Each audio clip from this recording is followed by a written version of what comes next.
But it's stupid. You better make it better. I know, right? Hey everyone, I'm Blind Ryan, and with me is my roommate Derek and my wife Amber, and we're going to tell you about our favorite games. Woohoo! From weird genres that Derek came up with, because we didn't want to just do the old favorite action, favorite RPG. Fuck that noise. No, we had to have fun coming up with this. So we've got favorite multiplayer party game, favorite odd game, unexpectedly fun or not popular, favorite iconic game, genre-defining, well-known, beyond fan base, favorite childhood game or earliest game, favorite video game story, favorite game for artistic reasons, game that pissed you off the most but kept coming back to it, and favorite classic pre-2000. So we'll start with Derek's favorite multiplayer party game, which is Worms Armageddon. Really? You're gonna announce it for us, you little shit? I figured. Shove a fucking cluster bomb up your ass. That's kind of rude. No. Do the TJ Kirk thing. Do a banana bomb. Banana bomb would be a good one too. I always went with the classic. I always went with the holy hand grenade for my team's unique weapon. But so anyway, our favorite multiplayer party games here. You always have to have those games whenever you're a gamer among gamers. You always have to have some game you can play with your friends. And some of my earliest gaming memories with friends were Worms, because one of our friends had the PS1 and had the I want to say it was Worms Armageddon on that one. Yeah, as it was. well. And we would head over to his place and we would set up a tournament. We'd write up a little bracket for players, and we'd all do one-on-one matches of Worms. Oh, damn it, we gotta do that now. Right? I've got Worms Armageddon. It's fucking fun, and you just do a bunch of one-on-one matches with each of us having the both of us and then two AI teams, and we would always set it up this way. That way, early game we could just pick on the AI and have fun before whittling it down to whichever 2 or 3 worms are left on both sides and blow the crap out of each other. But it's one of those just iconic multiplayer games that is utter chaos. Yeah. Because you never know what's going to happen. And you always set all the stats to max. Max health, max drops of every kind, every single weapon available, everything available from the beginning. From turn 1, you're just hucking fucking banana bombs and airstrikes. Nothing beat the donkey for me. I love the concrete donkey. Bong, bong, bong, bong. Fuck that noise. The concrete donkey was one of the few ones that we actually nixed from it. Because it made it too easy to kill everybody. Yeah, it was. It was entirely too cheap. And so the go-to turn 1 for me was actually Molotovs usually. Because turn 1 you could get the big clusters where you could napalm an area. Because that's usually what they do. They cluster them in. Yeah, and so you could napalm an area where a bunch of worms are, and you grind them out. And then each of us had different strategies. My buddy Cameron was the simple one. He would just start with the classics. He would grab one of the guns or one of the rocket launchers and just start killing. Anthony was the builder. He would grab the girders and the teleporters, and he would bunker his worms. Or the blowtorch. That was the other one who did it. He would blowtorch, and then he would use... What one was it that you could cause a little like circle pop around your worm and create like a little cut area? Oh, fuck him. I can't remember what it was. It was something like that, but it was that one. Or he would use the fire punch to dig upward. Yeah. And he was always the master of the ninja ropes using that. And so he'd gather all of his... He would set up a fucking bunker, and then on one of his turns, because we would allow you to, like, ninja ropes and jetpacks and stuff you could use without ending your turn. And so he would take his turn, and he would move all his worms into his bunker.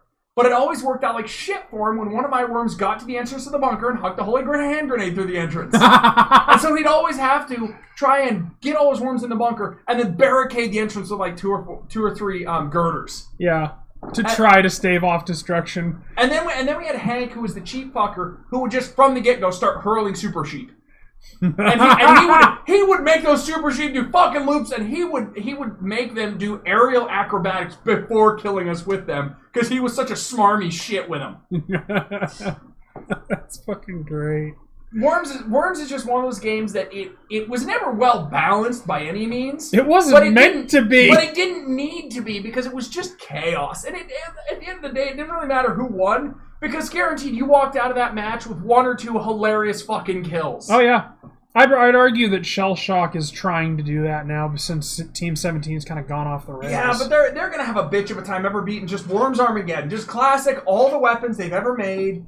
And like, fuck, I love pitting the teams of like actually taking the classic dark side versus light side weapons. That was always fun too. Well, that was the thing. That's the reason they're going to have a hell of a time of it, is because Shell Shock's working with tanks. The thing that made worms. The thing that made Worms so great is the personality of the worm. Oh the voices my god! And all the fucking Worms voiceovers, man. Oh god! I always had the military guys. The little fuckers, yeah. Yep. The little fuckers that would have the Arlie Ermy voices. Yep. That all you got? Yeah. Come at me, pansy. Except it was that high-pitched, I like this. Arlie Ermy. I liked the Scottish one, obviously. I liked the Scottish one before I knew I was Scottish. Yeah. But... The Scottish ones were funny. The one that I love the most, though, is the Postal Dude. Oh, no, I love the Scottish one with the battle axe. Yeah. Oh, God. Because it was so damn fitting. It's full demo, man. What that one is. What, the battle axe? It was the one that always did 50% damage to their health. Oh, so if you chopped them when they were at full health, it always dealt 100 points. Jeez. Yeah, and so it was really good if you could catch like 2 worms clustered together.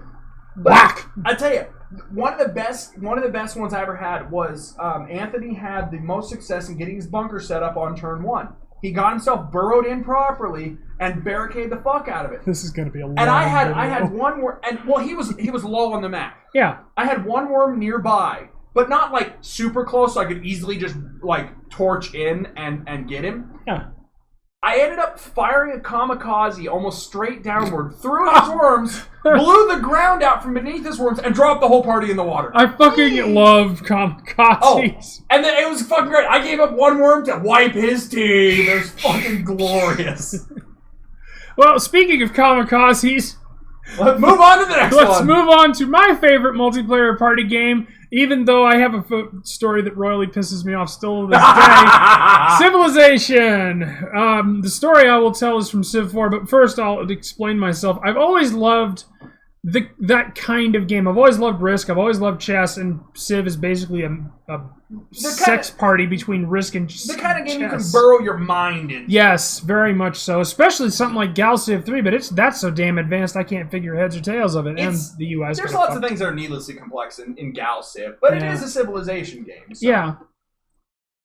But I've loved Civ since '91 when it first came out. It's gotten me into history as a whole. And I love the idea of taking people from the beginning and getting them up to the space age or the nuclear age or whenever I kill everybody or escape the planet. And it's really influenced how I play my games. Like RimWorld, I never play normal start. I always play tribal start because you're supposed to start at the goddamn beginning, and that's how it works. Well, see, what happens, though, is that if you're the civilization that escaped their planet and crashed on the RimWorld, though. Yeah, see, I started with... Oh, God, I've got to make nuclear Gandhi! I started with Civ 4. I didn't start back in Civ 1 like you did. I got Civ 4 shortly before we started playing Civ together. Yeah. And so I you've had years more practice than me. But what happened in Civ 4? Mr. Min-Max. When we were playing together? Now, to explain, Civ 3 was shit. Civ 2 was great. Civ 1 was great. Civ 4 was just absolute perfection as far as... I fell in love with Civ 2 for the freaking videos whenever you gotta wonder. I miss those. So do I. But Civ 4 was just so damn good, and the modding community made it so much better. Invictus? Yeah, Realism Invictus is the best Civ mod. It's so balanced, the AI is so good. How many years did it take to have the official release finally done? Because didn't they just announce that like 6 months ago? 6 months ago, yep. It took them that damn long, and they're still refining it because of course they fucking are. Now that they've released it, they've got to release the patches for it. So... there's that. Now to the story. Derek and I were playing Civ 4. Unbeknownst to him, I'd never gotten to the modern age. Why had I never gotten to the modern age? Because I was always testing strategies and theories. Now, and shit. to make a point here, this was the first time you got to modern age in Civ 4. Yeah. I've beaten 1, 2, and 3 countless times. Yeah. That's why I was taking my time with Civ 4, is because it was so good. I wanted to really dig into it. Yeah. So I finally get to the modern age. And Derek nukes me. It wasn't surprise! It wasn't just a little nuke either. We were digging into this game. We had cleaned out some AIs. We were just tearing into things, and we hadn't really like gone on the warpath against one another yet because we were fairly spread out. I want to say we were on different continents. We were. No, we weren't. We were on different continents. I was pretty certain we were on different continents. No, we were. Because the city I nuked to his was like a southern coastal city. It was Oh, that's right. No. one year biggest. Mine was the lower third. There was 3 continents, remember? Yeah. And mine was the lower third. You had the upper 2. Right. That's what it was. You started at the 1. You started the 1, and then you moved over and got the other one. But yeah, I had picked one of his biggest cities that I think I had a Diplo in it or something, which is why I knew where it was. But I just dropped a nuke on it. And I mean, there was that made it was the unexpected nature of it. The nuke was like, hey, Ryan, you want to see something funny? Oh, yeah, what's that? Boom! And then there was radio silence for like 10 seconds. And I had strap view on, because I've had strap view on ever since they offered it as a thing because of my eyes. He didn't I didn't see the mushroom cloud. I just saw just all my numbers crash. And then I was so pissed. And this was when we were living together. He was still in California. Oh yeah, this was years before we started living together. So we were playing over Steam and we were talking on Skype. And in that time, we had spent hours a day on Skype. Oh yeah. We talked, we gamed. I was still in was I still in high school at this point, or was this college? I think this was just after you got out of high school. Yeah. And so, we were talking, laughing, having a good time playing Civ. And then just fucking radio silence, and then he hangs up on me. Yep, because I didn't want to scream and yell at you. I don't hear from him for what, 2 days? 3 days? It was 3 days before he talked to you again. I was so fucking pissed. But see, looking back on it, thing, though. What? He didn't just nuke you the once. No, I fired the ball. Oh yeah. No. It was he saw the first city go down. This big city went away. And what made him hang up was when the second city disappeared. Yeah. That's what made him hang up. Because I think I only had like 4 or 5 cities because this was not a big map. No, it wasn't. I think there was the both of us and like 3 AI. Yeah. It was not a big one, but I was playing as Gandhi, so I had my Uber production and my fast workers fill in the place of For the record, the fast Indian workers was racist as fuck. But they were so good. You could fill your whole Civ. Oh god, yeah, they were good. I'm not saying they weren't good. I'm just saying the rationale behind it. The Indian is a hardy and hard-working people. It's like, industrious worker, yeah. Yeah. And so because you could fill your whole area with roads, you could get really fast production, and you could move up the tech and the production really quick. So I got to nukes before he could, assuming he was going to also try and do the same. I wasn't going to nuke you. I was going to try to science out. I didn't know this. This is one of our first games we've gotten that far, that played that much together. And I had assumed it was going to go like some of the previous Civ games I had, which was the AI would, a lot of the times, crank up and nuke my cities. Yeah, nope. And so I'm like, well, better do the same thing to him before he gets me. See, looking back on it is fucking hilarious. Not at the time. Not at the time. No, not at the time. And trying to calm him down that night was not fun. He was raging up a storm. His dad came into the room to find out what was wrong. Yeah. And that's just Civ 4. You got Civ 5, which, I mean, it had a rough start. Oh, God. But I'll tell you, once you had Brave New World in Civ 5... Oh, even Gods and Kings was a huge step up. Yeah, but Brave New World, really, like, Civ 5, we played that for... Oh, hundreds of hours. I would have it on one screen, we'd be playing together. I'd have, like, fucking writing or something on the other screen going. Because our turns were not short turns. We got deep into that game because we play like 8 or 10 civs on teams of 2. Yeah. We pretty much just play tag team, and the both of us would end up on a team together against the fucking AI at harder difficulties and shit. And we would fucking stomp them. Oh, it was fun. And Civ 6 is finally starting to turn into the same thing. Yeah, and I'm really hoping they're gonna pull out the same trick as Brave New World, but the problem is they've been too focused on pay new civilizations. No, they haven't done that since they haven't brought any new civilizations out that you can buy. I thought no, they had. the last news thing on their thing is the Red Shell getting rid of it.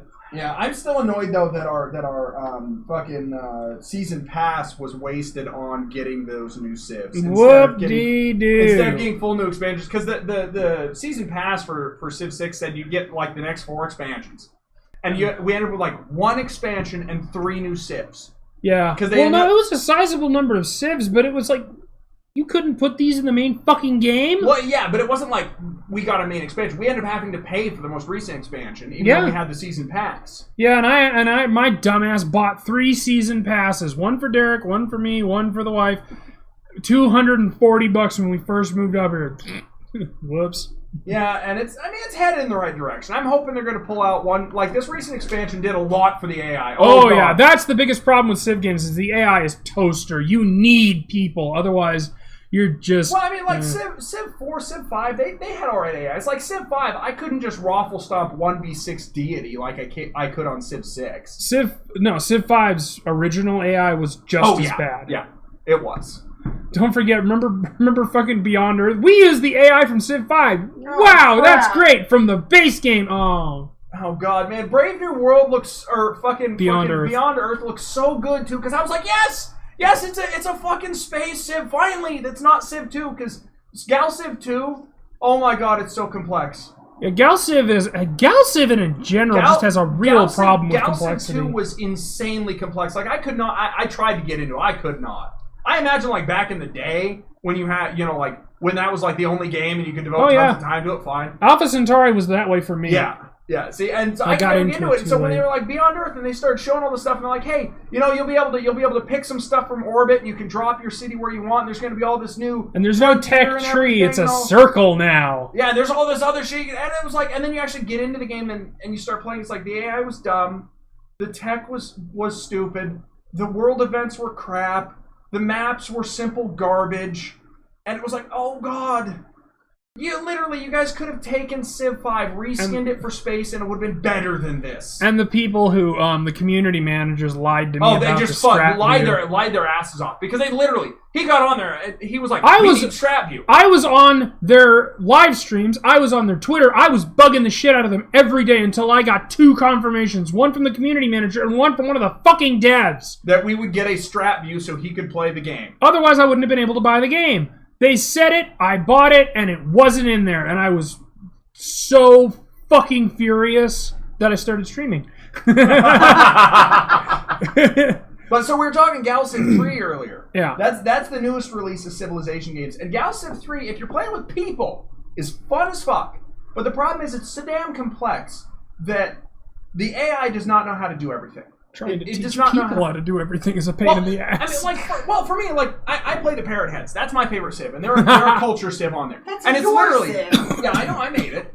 That's one of the most fun parts of Gal Civ. Oh god, yes. You can make your own civilizations, and so I designed a civilization. You can find it on the Steam Workshop if you play Gal Civ 3.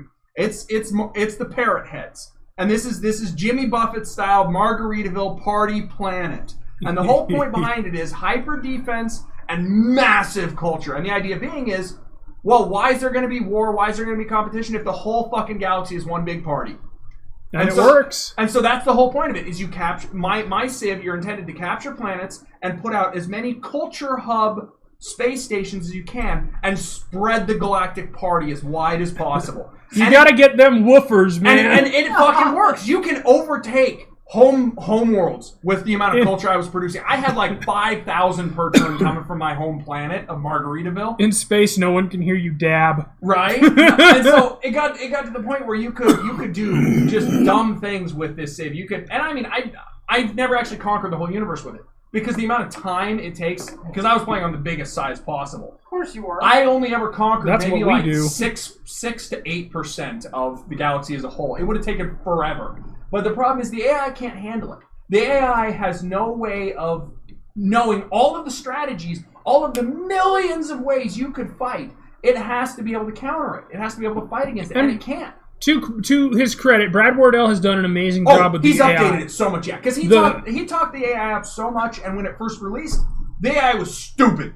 It wasn't Civ 5 stupid. No, but it was definitely below par. It was really dumb. It would not invade your planets. It made both of you sad. I remember that. We were legitimately sad. I was conquering civilizations with a war civ in it, and they would not build fleets to stop me.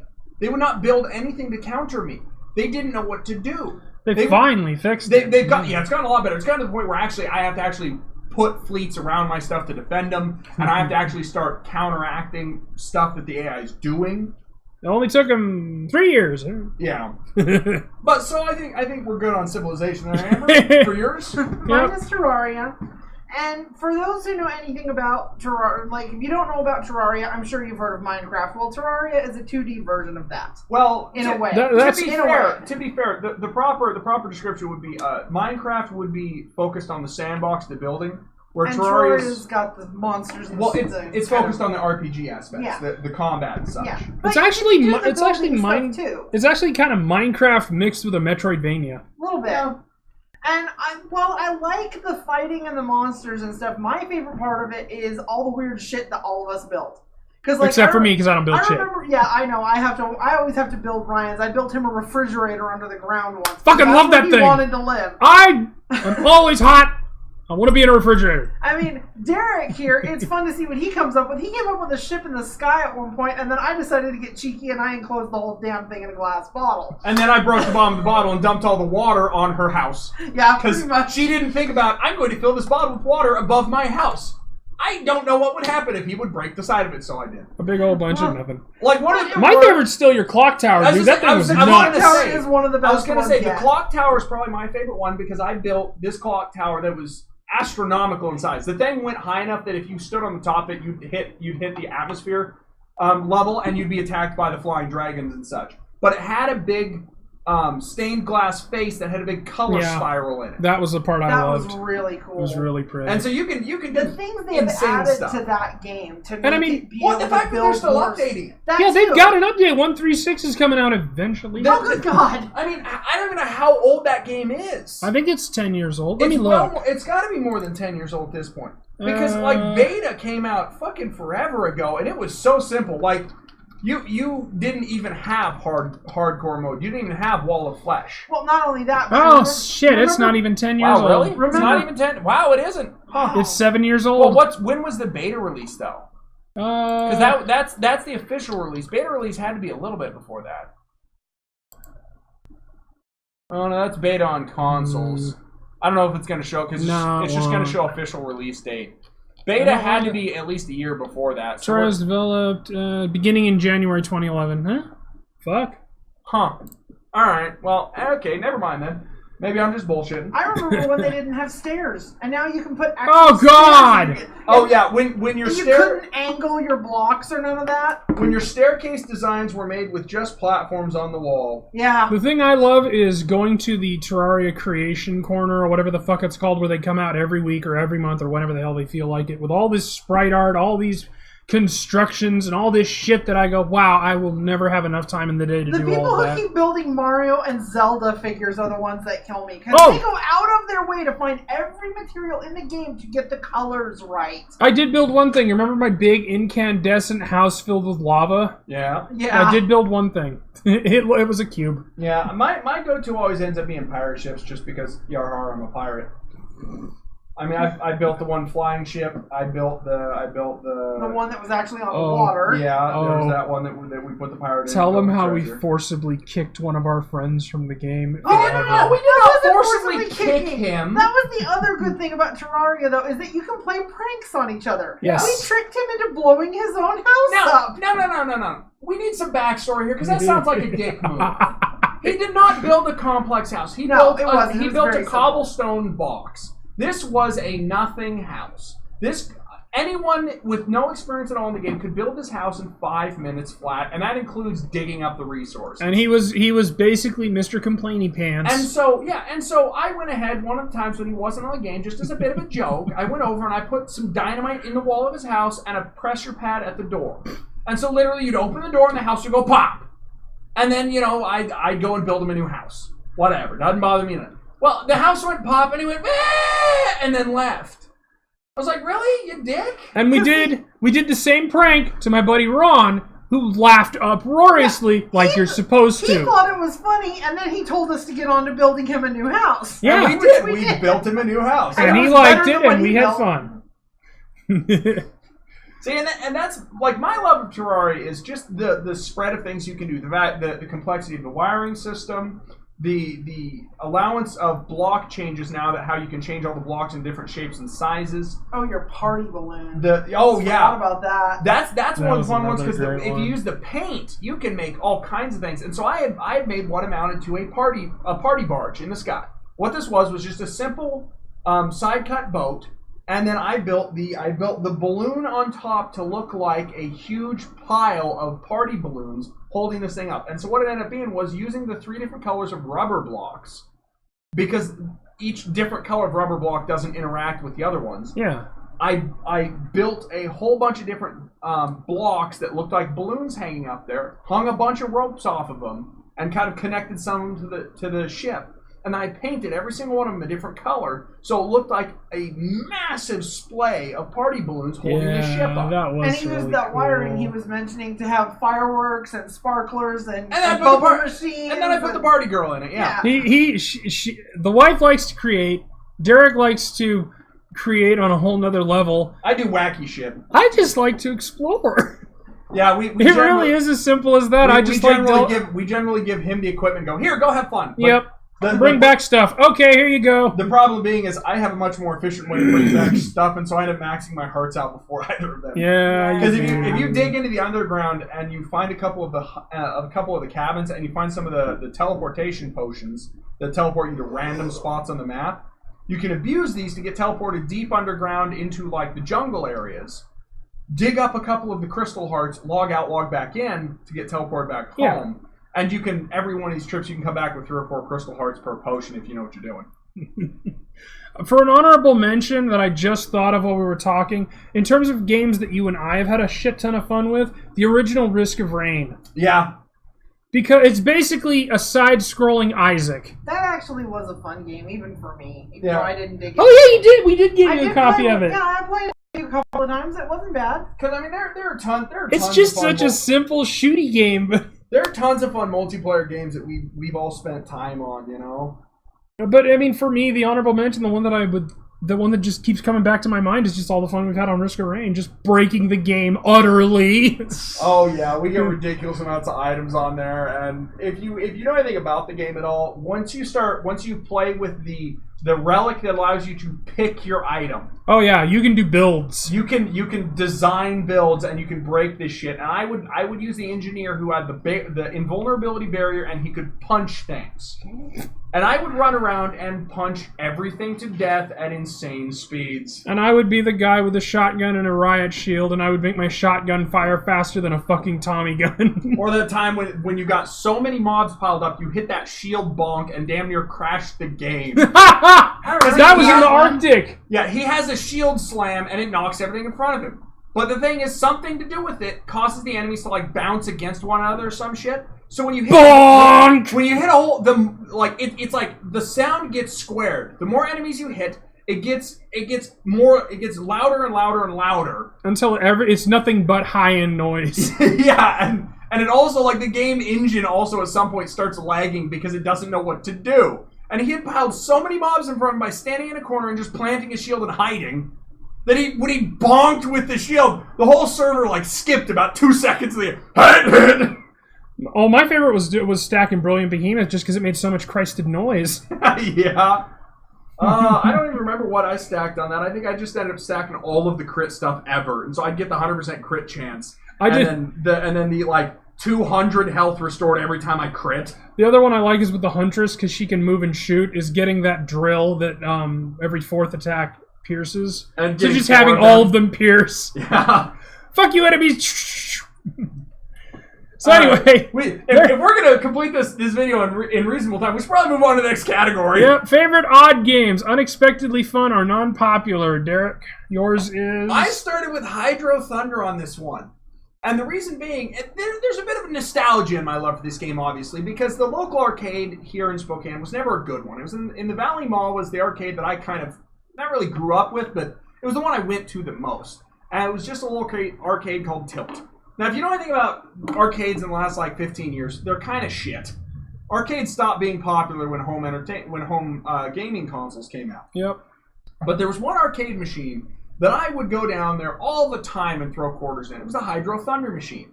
And the reason being is this game was fucking awesome. Something about the high-powered boats in that game were so much more punchy and entertaining than any racing game I ever played. And for me, it was always because it felt so badass to have the steering wheel in one hand and have that fucking boat throttle in the other hand. And be able to, when you go up in the air, drop the throttle and the engine winds down. And you're flying through the fucking air. And then you, time it so you hit the water and you max the throttle just as the ass end sinks into the water. And the game actually causes a boost if you time this right. And so you get a little, launch out of the water and you're suddenly back at max speed in 30 feet because it's completely against all the laws of physics. Because you just fucking fire off, and it's shit tons of fun. And they brought out the HD remake with more boats and more maps on the Xbox 360 arcade. Yeah. And I played the fuck out of this game. I don't even know how many hours. If they had a fucking timer on the 360 to show me how many hours, I'd probably be disappointed in myself. Because the game only had like fucking 18 maps on it or something. Well, the thing is, it originally used the Rush engine, and the games they made with the Rush engine tended to have a shit ton of shortcuts and stuff. Yeah, and it did. It had plenty of shortcuts, but you still only had like the 18 maps, and you have 20-some boats. And I would always play the dragster boat, which was the ridiculously long boat covered in flames, and with that monster fucking engine hanging out the back.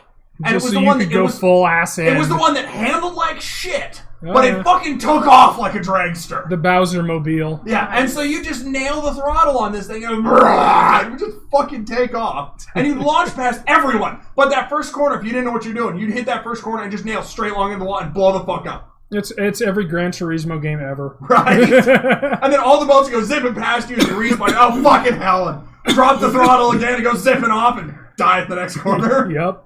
So you got really good at dropping at like, hitting the throttle and letting off, hitting the throttle and letting off, and just launching your boat like a fucking rocket through the race.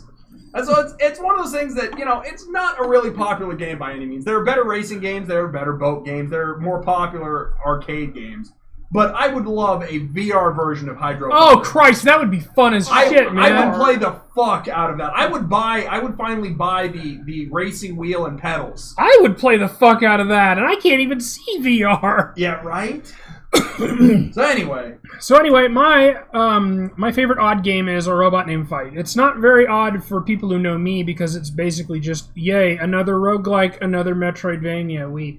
But instead of focusing on the Castlevania aspect of the Metroidvania genre like so goddamn many others do, and don't get me wrong, Symphony of the Night's a great game, but this one focuses on the Metroid aspect of it. It controls, it looks, it feels, it plays, it sounds just like Metroid. And I don't even like Metroid. It even has the blood, flesh, creature boss aspect of so much of the Metroid. Yeah. And it plays really well, and the single developer is updating it still. He's adding alternate zones for all the zones, and I can't wait to play it.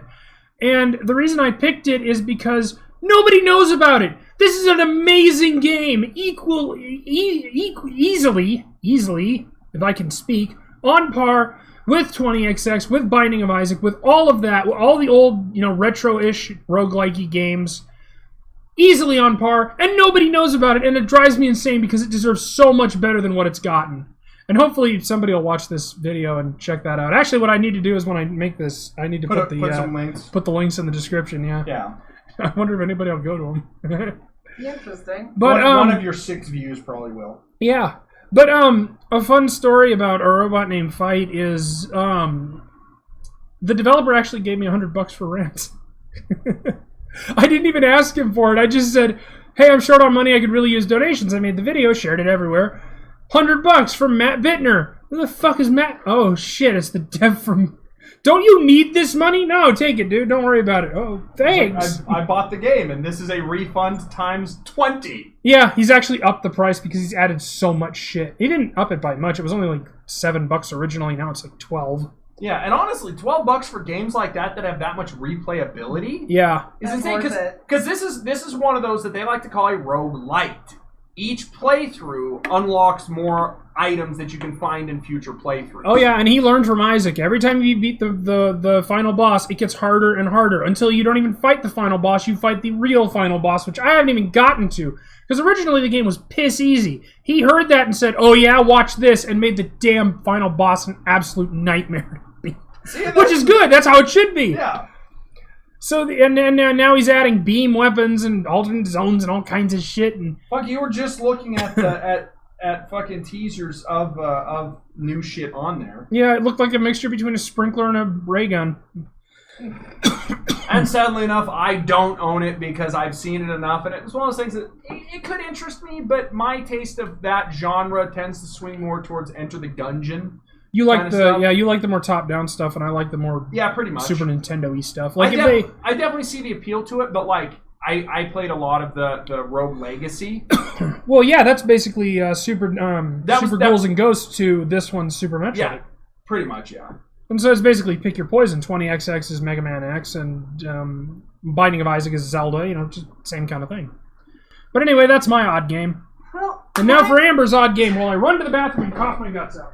Mine is Machinarium, and neither of these two probably played much of it at all. Nope. Because the way I found it was kind of stupid. I follow this cake site, and on one of their Sunday episodes where they do cakes that actually look good, they had the steampunk version where it was all robots and stuff like that, and somebody had done a cake version of the main character from Machinarium. And it looked adorable, and it turned out the site owner had also played the game, so she had a link in there, and I went to check it out. And it's a puzzle game. It's basically, you have this little robot who's been exiled from his city, and you have to get him back into the city and find out why he was exiled and fix everything. And you have to solve all these little puzzles along the way, and there's all kinds of different ones. There's one, it's a game, it's almost like a demented version of tic-tac-toe, because you have to get 5 bolts or nuts in a row. And there's another one where there's an arcade in the game that you have to beat the arcade games to get the stuff you need to go somewhere else. And it's just stupidly fun. It's ridiculously fun. It's not very long. It's only, I think I beat it in 12 hours, but it's just, the puzzles are enough to keep me coming back. I'll play it again because I feel like going through all the little puzzles again. Well, yeah, it was worth the money to you. Oh, it was only like $5 when I got it. Oh, there you go. Yeah, you got it on sale, I remember. It was a $5 game when I got it because I picked it up on sale. It was just, it's kind of got this what's it they call it when a post-apocalyptic feel. Yeah. Because the robots are made out of pieces of junk, and there's kind of after the trash end and vibe. rust everywhere, and there's hardly any color to it. It's all kind of like browns and grays and oil slicks, and it's just really cute. It's Wall-E, right? No, except it doesn't have that adorable, lovey-dovey feel. No Lucas for you. Yes, the little robot does find his girlfriend again. She's been held prisoner, but it doesn't. Oh, and the way he has to get into her is fun. You have to figure out. Wait. What? To rescue her. There you go. My apologies.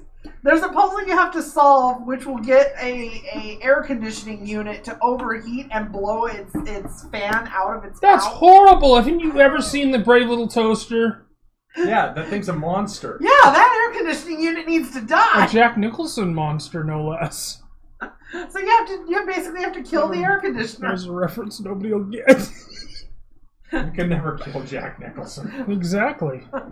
The guy fixed him, remember, at the very end. Shit! More proof positive.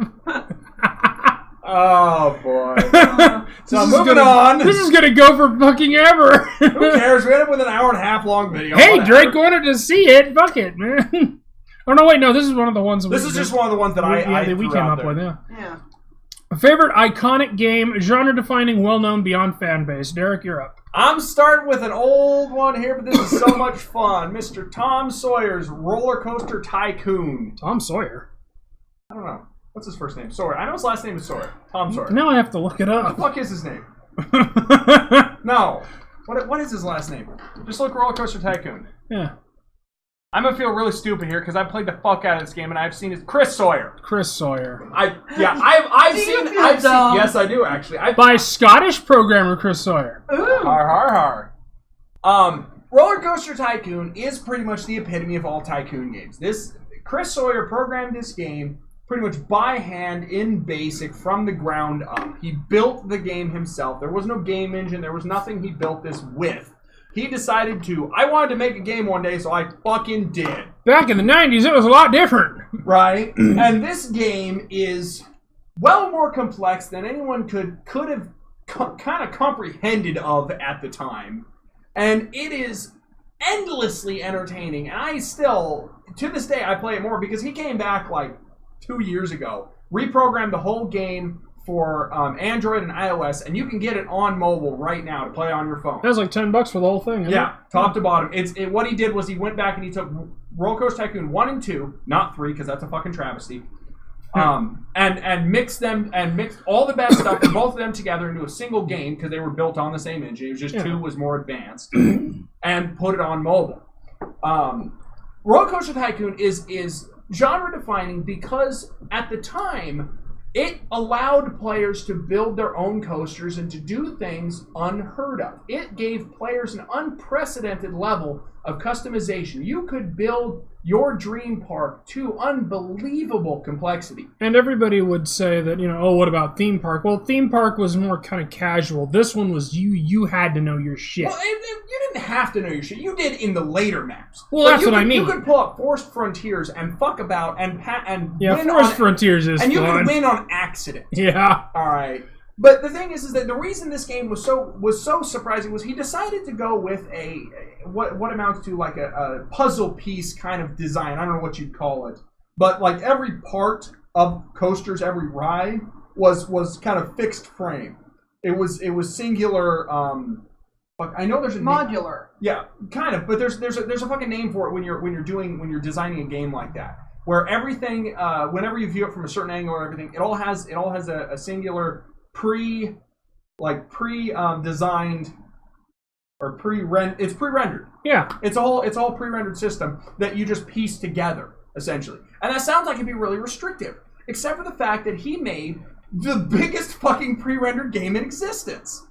To the point where you put these rides together, and then when you say go on a roller coaster, yeah, the little cart you're seeing there is pre-rendered. But it's got like 37 different pre-rendered angles and views to it. And then it's also got all of those angles and views pre-rendered in like 20 different colors. And so you can design this thing from top to bottom, and it feels like you're just making it yourself. Like the game has no idea what you're going to do, and you just put it together. And it ends up wonderfully complex because it has just enough of a financial system in it to keep you intrigued. It has just enough of a maintenance system without getting overbearing. I mean, like, the lawn mowing is annoying. The lawn mowing is tedious as fuck. Everyone knows whenever you hire a handyman, you disable lawn mowing. Or that is all that handyman will do forever. But that kind of got fixed in Roller Coaster Tycoon 2 and in the Android release. and the mobile version. I love that they increased the prices of everything because of the economy. Right? Yeah, that's a great laugh because in the original one you start with your $10,000. And generally you would do all right if you made your coaster, and it wasn't even specifically because of the economy that they changed their prices.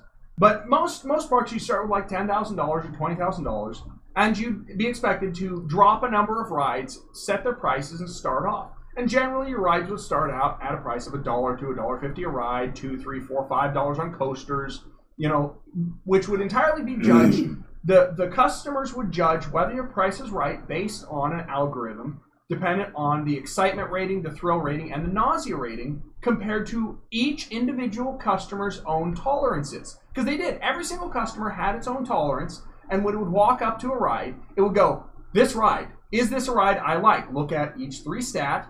Go, these are within my tolerance ranges. Yes, I would like this ride. And due to how high the excitement is, and I'm a thrill seeker, and the thrill is high, and the nausea is low, so I'm not going to get sick, it is worth $450. They're charging $470. I would ride that ride never anyway, because it is within a certain boundary of what I believe to be a fair price. And every customer did this with every single ride. The thing that got me with what Chris Sawyer did is the attention to detail and the meticulousness of how he put everything together. Yeah. He did not miss a fucking trick. No, and it's you could decorate your park down to the plants. And yeah, the guests would notice everything.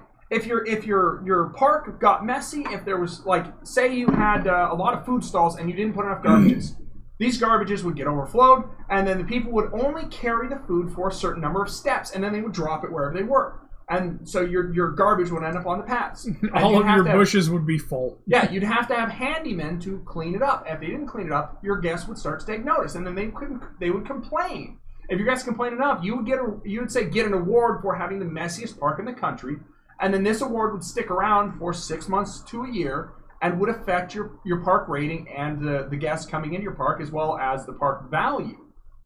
And then you have a full financial system based on income and outgoing costs of everything in the park. All I can think of is, this park is the messiest park in the world. Wait, what about Gatorland in Florida or whatever? Yeah, right? No, more. Well, because of the Vomit Comet 4 billion over there and the 28-point nausea rating on it. The fact that everyone comes off of this ride, immediately upchucks all over the ground, and then walks away. Mr. Bones' wild gastrointestinal ride never ends, and you need to tell that fucking story. I have a shirt that I made at my short-lived job in a t-shirt store in our local mall that I made Mr. Bones' Wild Ride, the t-shirt. And it says Mr. Bones' Wild Ride on the front of it in like artsy letters. It's got a big skull and a top hat on it. Mr. Bones' Wild Ride is a meme from someone who tried to design literally the longest possible ride they could. And so they took a car ride, which was literally the customer gets in it, and they get to drive the little car around the track. Usually these rides are medium profit with low excitement, but they're low intensity. So all of the non-thrill seeking, non-intense customers love these rides, and they will often ride them numerous times. Well, what this guy did was, because these rides are fairly slow, it was the longest ride he could make custom that would go the slowest, and he built this thing and took up every possible tile he could on the map, causing the track to go around and around and around and around and around, and floor after floor after floor after floor. Including underground. Yeah. Until he had filled everything he possibly could. And then he set it all up so that at the end of it, when you left the ride, the only way you could go was back to the entrance of the ride. And what it was it had a single skeleton with a top hat laying near the ride, and a sign near the ride that said Mr. Bones' Wild Ride. And so Mr. Bones' Wild Ride never ends. Yep. It never ends. And didn't it take legitimate years in game for the thing to end? It took almost, what, was it 2.5 years? No, God, no. The full ride from top to bottom was like 23 years That's in right, game. that's right. And then all you could do is go back to the entrance and get on Mr. Bones' Wild Ride again. Didn't somebody time it like it was 20 real minutes or 2 real hours? No, it was well more than that, because they didn't have any time boosting. You didn't get any speed up effects until the mobile version, where you could speed the game up, and so they would. I think it ended up like 6 actual hours or something that the game would take to go through the one whole ride. Yeah, it was nightmarish, but that's the kind of stuff you could do. Just the idea that you can do that. And the greatest part is you could build the park that was hyper cash efficient. You could build you could abuse the go-karts, which were insanely profitable. And then you can do all of the quick launch roller coasters, the steel coasters that had the power launch, and then they return to the station real quick. But they got a high excitement rating. You just had to have a loop in it somewhere to be like a 9-second ride, but it was worth $3 a ride. And then they would go on this ride 87 times before they leave the park. I want to go on the loop again. You could build a park like this. You build a hyper efficient park that turns over $100 billion in a fucking day, due to how the park works. Or you can do the stuff like I like to do, which is you build the wacky, wild, fun rides that, like, you build a roller coaster that dips and janks and underground and through the water and loop and around the park entrance and through one of the other coasters and back to the start and around the whole fucking area, and it ends up with an excitement rating of like 38 and a nausea rating of like 19. At least you weren't doing the suicide coaster like that one I guy did. fucking love Everyone's that. built suicide coasters. Are you kidding me? I'm talking about the one who suicided his customers into his neighbor's park. That was fucking. If only that actually worked. The worst one I had was one time I built where I had like 19 steel coasters in a line where they launched at max speed through a loop in synchronization and straight into a brick wall, because you could put up a little fence brick wall. Now, of course, the game ignored the brick wall. There were no physics. The carts would just zip forward across the ground for a short distance and then blow up spontaneously. But it was fucking hilarious, because like 397 people have died in your park. Your park rating has gone down, and your park rating, if it could be negative, would be like negative 2 billion. If you've never played Roller Coaster Tycoon, doesn't matter how old you are, if you like that kind of simulation, park building, fun game at all, if you just like fun, you should probably give it a try. You can actually get it for free right now. You can go online. You can download Roller Coaster Tycoon 2 Open. What this is an online multiplayer version of Roller Coaster Tycoon 2 with all kinds of player fixes and additions to the game. I thought you needed to own Roller Coaster Tycoon 2 for the files. No, actually, I don't believe you do. Oh, did you make them freeware now? I don't remember. I don't know, but I know you can download that game, and I don't remember ever copying any files for my version of it. But whatever, maybe you do. It's not exactly an expensive game. Oh God, no, not now. But I mean, the thing. Christ, on GOG, I got it for like $5 for both of them on GOG when they did a sale one time. Yeah, and you probably find sales even better than that around Christmas time. Oh God, the game is worth every cent because you have something like 90 parks that you have to go through, and every park is a unique challenge. It's not just like all the parks are, well, here's a different terrain, build the same park again. No, it's like, here's Dinky Park. This park is 12 tiles by 12 tiles, and you need a park value of 12,000 by the end of year 2. Oh, by the way, there's not enough space in this park to build any sort of viable coaster whatsoever. Good fucking luck. Yep. Or you get one like volcanic stuff. I can't remember what it is. But you start with like 8 half-built coasters. And it's like, you have unlimited funds. Do anything you want. But all of these coasters have to be completed with unlimited time. You have to complete all these coasters with an excitement rating of at least 14.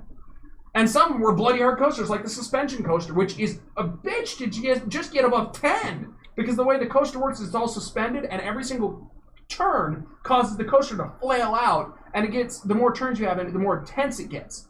And higher intensity often lowers excitement. And so getting that particular coaster to a 14 excitement rating is a riotous bitch. But you have unlimited money and unlimited time. So hey, you get to experiment. Just go to fucking town, yeah. It seems like you like games that allow you to experiment like that. Yeah. You scientist. It's fun. I think I'd probably gab for long enough on that game. Yeah. And mine, I probably won't gab nearly as long.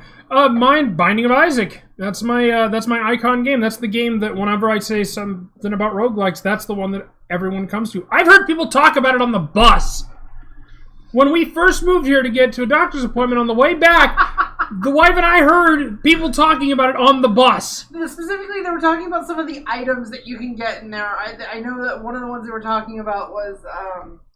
oh god damn it! It's that the eye thing. Polyphemus? Yeah, it's that one. Yeah. They were saying they didn't like Polly. How the hell do you not like Polly? They didn't like Polly. I don't know why.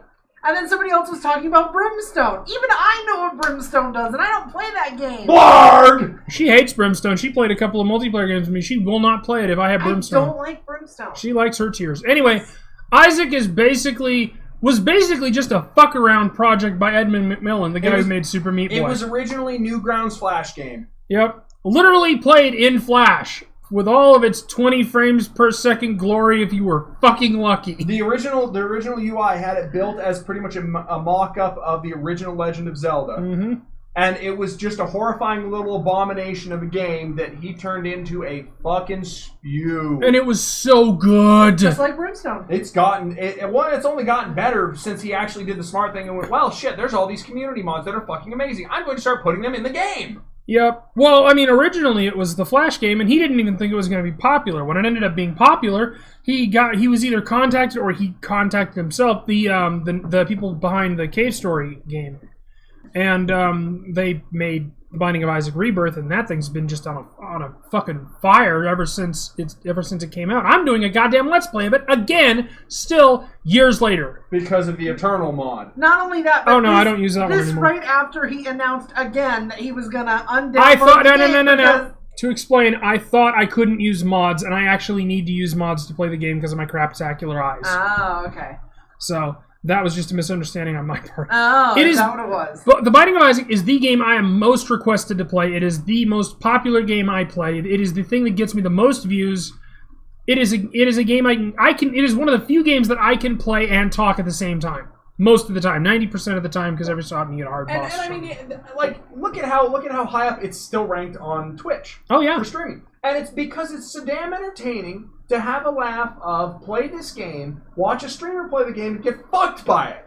And the thing that makes Isaac so great now is the sheer volume of items, of rooms, of enemies, of bosses. Edmund McMillan has packed so much crap into that thing, it looks like India. Wow. Come on. Which is either a joke about their population, or it's a meme, which I'm not going to explain. You're going to have to Google that one. See, I would have gone with the garbage ball over New York, but that's a classic one. Yeah. But I mean, and another thing that I love about Isaac that not very many people seem to really give a shit about is I love all of the religious imagery in it without it being religious bashing. Because I'm sick to shit of games and media and everybody bashing religion. Even if you don't believe in religion, you should at least respect it enough not to bash the shit out of it. Use it in a game, sure, but not as an excuse to, The other thing there is that shows how smart he is, because all of the stuff he's put in that has religious connotations of any kind, you have to know where that's coming from. He's pulled from all these different sources to put these monsters in there that are from different faiths and different branches and different this, that, and the other. Yeah. And they're accurate to what they're originated from. Yeah. They're just horrifying. As accurate as you could get in a game like that. Well, Edmund McMillen has a legitimate screw loose. Well, he has multiple legitimate screw looses. Screws loose. Fuck screw me. loose? How's your head feeling? Huh? It's feeling loose. What are you doing? I'm turning that down so that it's no volume while we're doing this because I'm getting bored.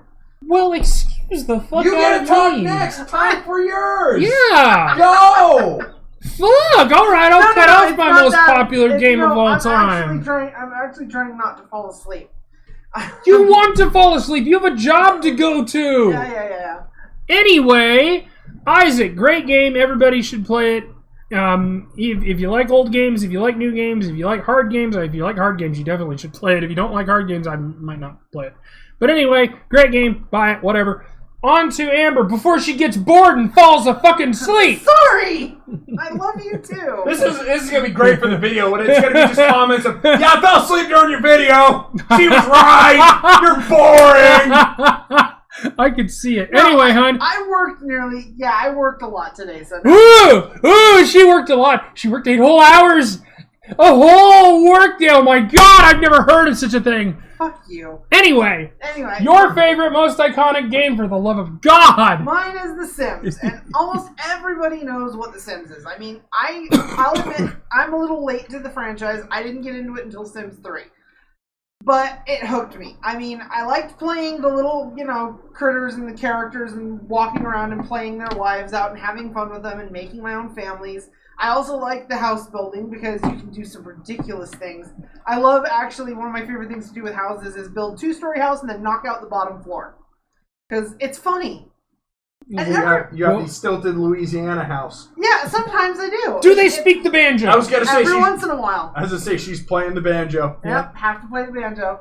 It is Will Wright's favorite dollhouse. Everybody knows with The Sims that one of the things you do is you go off and you murder your people. Well, am I the only one who doesn't do that? I seem to murder my people by accident because I will go and legitimately try to play a game and I will get something nifty like the Philosopher's Stone. And the first time I use it, it turns me into a gold statue.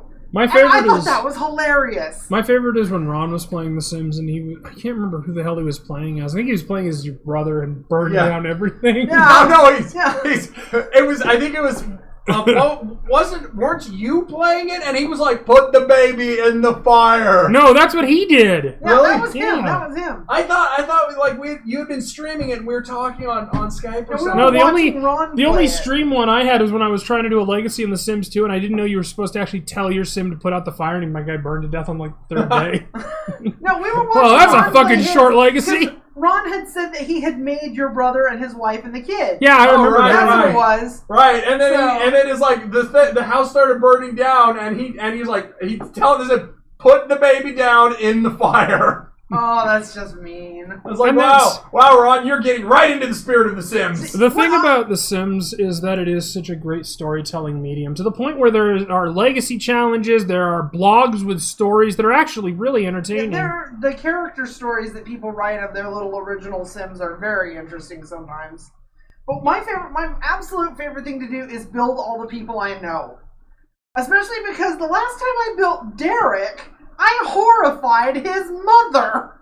Not my problem. I showed her what I made you look like in that game, and she literally jumps up and goes, No, you have got to change that. He looks like Dan. Reference, Dan is my father, whom my mother divorced. For being selfish. The most entertaining character I think I've ever made was actually fairly recent. Barkle McDaraboogle, the Boogie Master. I knew it. This guy is the funkiest funk master around. And as much as I hated to go there, I have to admit, The Sims 4 is good. Thank you! No, shut it. Only took you 2 fucking years! Yeah. And boy, it took them forever to get that game good. Before the seasons, it sucked. After they released seasons, great game. So are you done espousing the virtues of The Sims? Yes, I think I'm done espousing the virtues of The Sims. Alright, on to our next of Not that any of the Sims I make have that many virtues. Now on our next to a lot of these is... we're gonna be here until fucking midnight, if not later. Oh no! Oh no, indeed. Yeah, oh well. Favorite childhood game / earliest game? Yours is... The classic gold cartridge Zelda. Which we actually still have, and you need to take a picture of so I can put it in the... I indeed still have my original gold cartridge Zelda. This game has got more playtime on it than any other game medium I've owned besides my computer. I've had game consoles, I've had handheld consoles, I've had all manner of stuff, and none of them have gotten as much playtime as that one single gold cartridge. Do you think it matches my starting playthrough? No, not that much. I mean, come on. I actually graduated from school. Hey, I couldn't spend that much time Oh on my god, she didn't put Stardew Valley on any of her mentions. Right? What the fuck is wrong with you? Okay, anyway, moving on. As I was saying. So, original Legend of Zelda. This requires very little explanation. If you don't know what it is, please crawl out from under your fucking subatomic rock and find your way into the real world. Because if you play video games at all and you don't know what the original Zelda is, what the fuck? So, hun, what the fuck? I have done... Hey, I know what the game is, I've just never played it.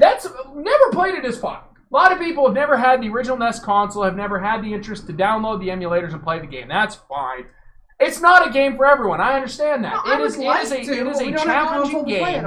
It is a challenging game for what it does. It is not the best programmed game, but I tell you what, one thing I love about it is it was the first game since, well, it's pretty much been the only Zelda game outside of Breath of the Wild that lets you do anything in any order. Oh, yes. They don't tell you fucking dick. Yeah. And so, I think one time with a walkthrough, I actually did the game in order. From, what is Dungeon 1 to Dungeon, 7? Yeah, I think it was 8. Yeah. It's I think I've done that once. Half the time, I always end up just tearing off in a random direction going, here's a dungeon! Kill, kill, kill, kill, kill, kill, kill! And you can do that, and it's glorious, because, yeah, you can't get into every dungeon without having, some items. Like, the one dungeon requires the raft. One of the dungeons requires a bomb. One of the dungeons, to kill the boss, I believe you have to have the bow and arrow. Yeah. But, as I dumped hours upon hours upon hours in that game, and I found so much of the secrets, and I still didn't even have them all, because there were so many of those little secrets that were like, this one unmarked, unknown bush or wall, if you break it or blow it up, you can step inside of it, and there's the one little dude standing on the one little goblin. It's a secret to everyone. Yeah, this is a secret. Shiz is a secret. Here, have some rupees, and all of them were like, here's 100 rupees or some shit like that. Hey, another India reference. Yeah, right. And see, I never even found all those in all the time I played for it. But the thing is, I was growing up, and the NES was what we had. Did you do the Master Quest? What on the original? What was the Master Quest considered on that? You enter the name Zelda, and it makes the game harder. Oh, yeah. And it flips the map around. Yeah, I did that. Okay. I played that. What do you mean it flips the map? It is a second map. It is a second game mode. It mixes up the map. Nice. Because the game was essentially just like a tile build. They could just mix and match the whole thing. And so when you put the name Zelda in there, it shuffled up all the dungeons. Not randomly. This was just a second map. It wasn't. Yeah, it was a fixed thing. But from the base game, all the dungeons were shuffled up, and the game was harder. Oh, that's cool. It was a lot of fun because I swapped back and forth between the two on a regular basis. Yeah. But no, I had Super Mario World. I had Super Mario 3. I had Mario 3 is a great one. I had all those. I had Duck Hunt. I had 4 of the old ray guns. Oh my god, I used those so fucking much too. No surprise here. I could never use. I loved Duck Hunt. I always imagined the fucking ray gun would do better if you're closer to the screen or some shit. I had no idea how it actually worked. And then you looked it up and were disappointed. Yeah, it wasn't. That game. Yeah. It was still You found fun. a game that actually enraged me. What, Duck Hunt? Yes. Nice. That goddamn dog. I loved one of the ROM hacks you could get for Duck Hunt on PC these days that lets you shoot the dog. Yep. Okay. I just loved the noise.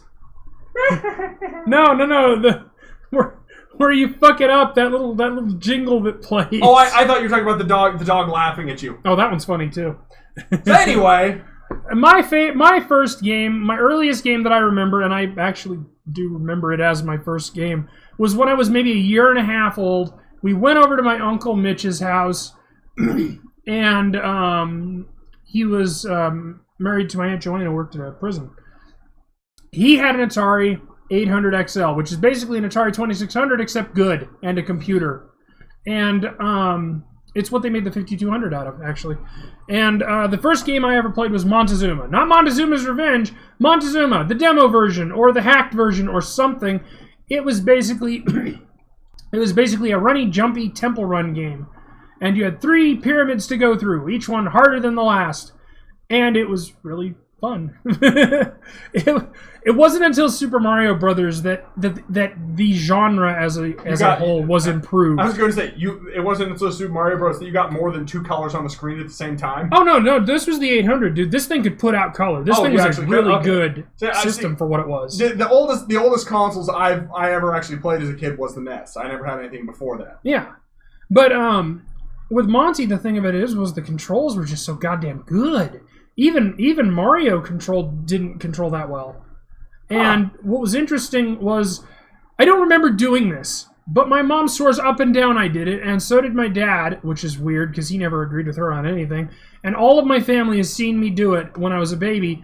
I held the damn joystick upside down, and I controlled the game perfectly. And I don't know how the fuck I did that.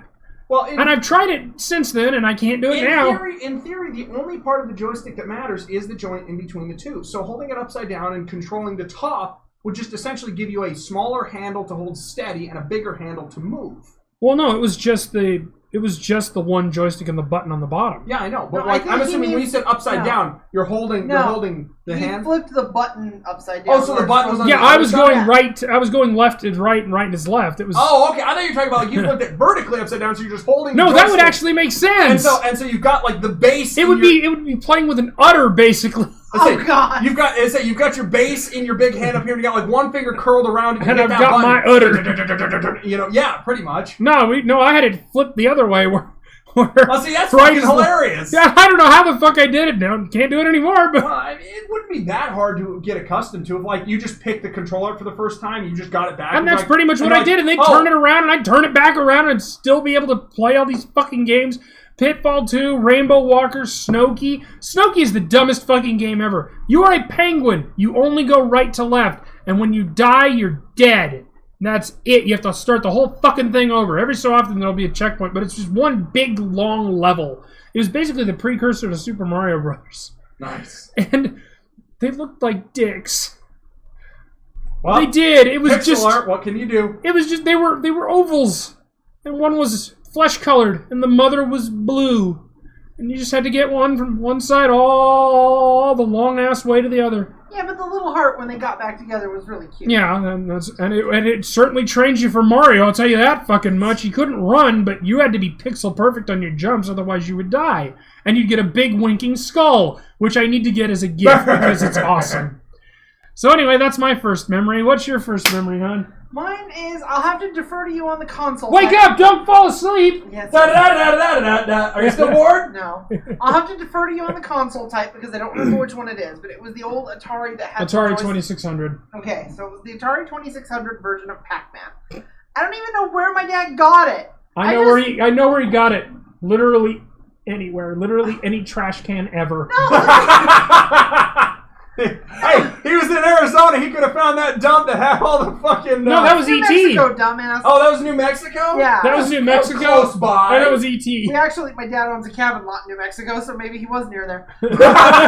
I know Pac-Man was in the pile. No, this was back before my dad actually had a job. This was when he was still, not exactly the best father of the year. Oh, so an alcoholic! Yeah, he was an alcoholic.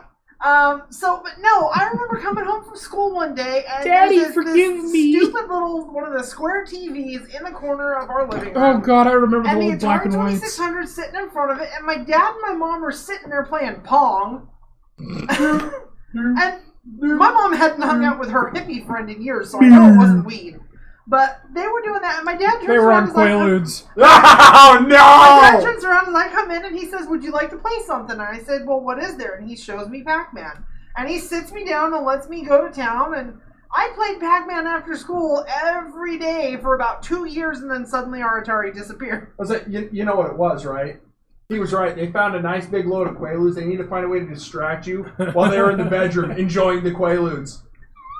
And each other. My mother was in the kitchen the whole time I was playing Pac-Man. Well, that could be it. It didn't even have the good colors. Ours was in grayscale. Oh yeah, ours was in black and white. All the ghosts were different colors of gray.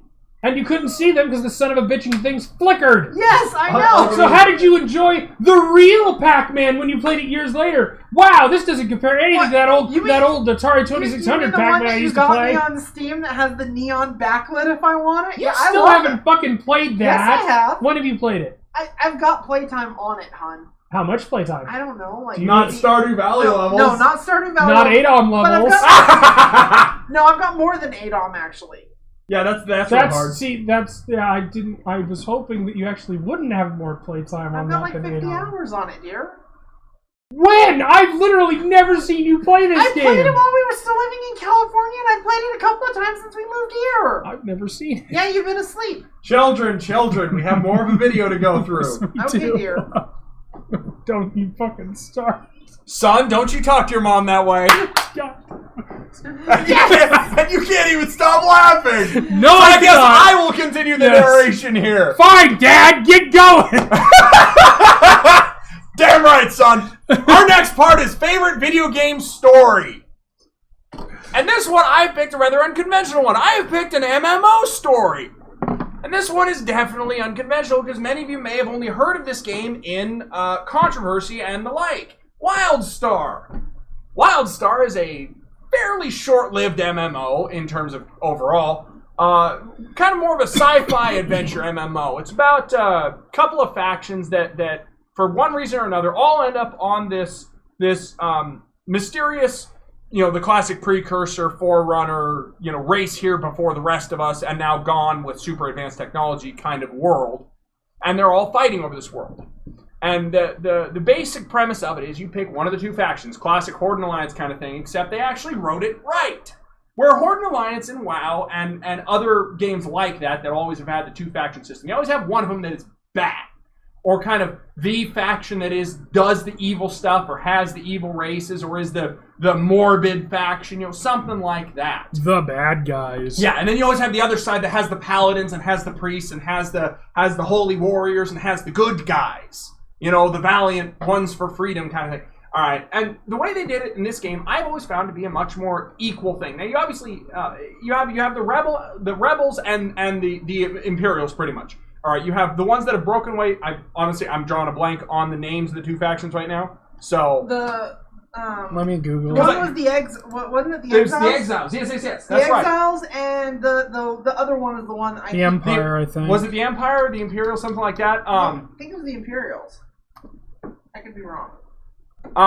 Look up factions. Nevertheless, all right. The idea being, you're not going to find it on their website. Yeah, hon. You just Google WildStar factions, you'll get a better result. Yeah, you're probably right. This is wonderful setup here. Yeah, right.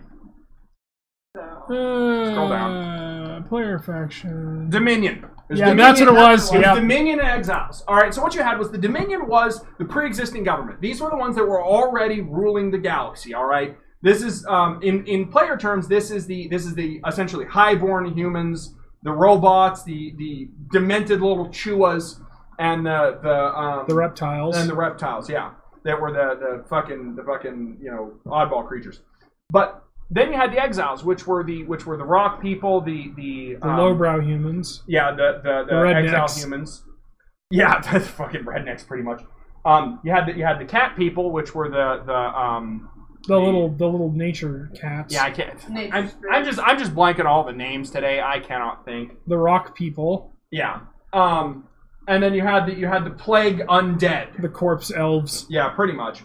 And what you end up having here was, you had what the layman would look at as the good and the evil faction, but if you actually dug into the story of this, you'd realize that the Dominion are in their right in what they're doing, because the exiles got started by some military guy, to shorten up the story here, some military guy stole a military ship, broke away from the military, blew up a bunch of other fucking ships, and fled for his life. Yeah.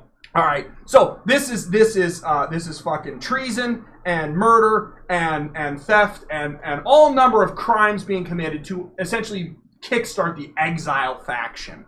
All right, and then they ended up gathering up the different factions. The fucking undead zombies are like, they ended up searching for the source of immortality, and in the process they pretty much plagued themselves to undead and corrupted their planet beyond reasoning, pretty much.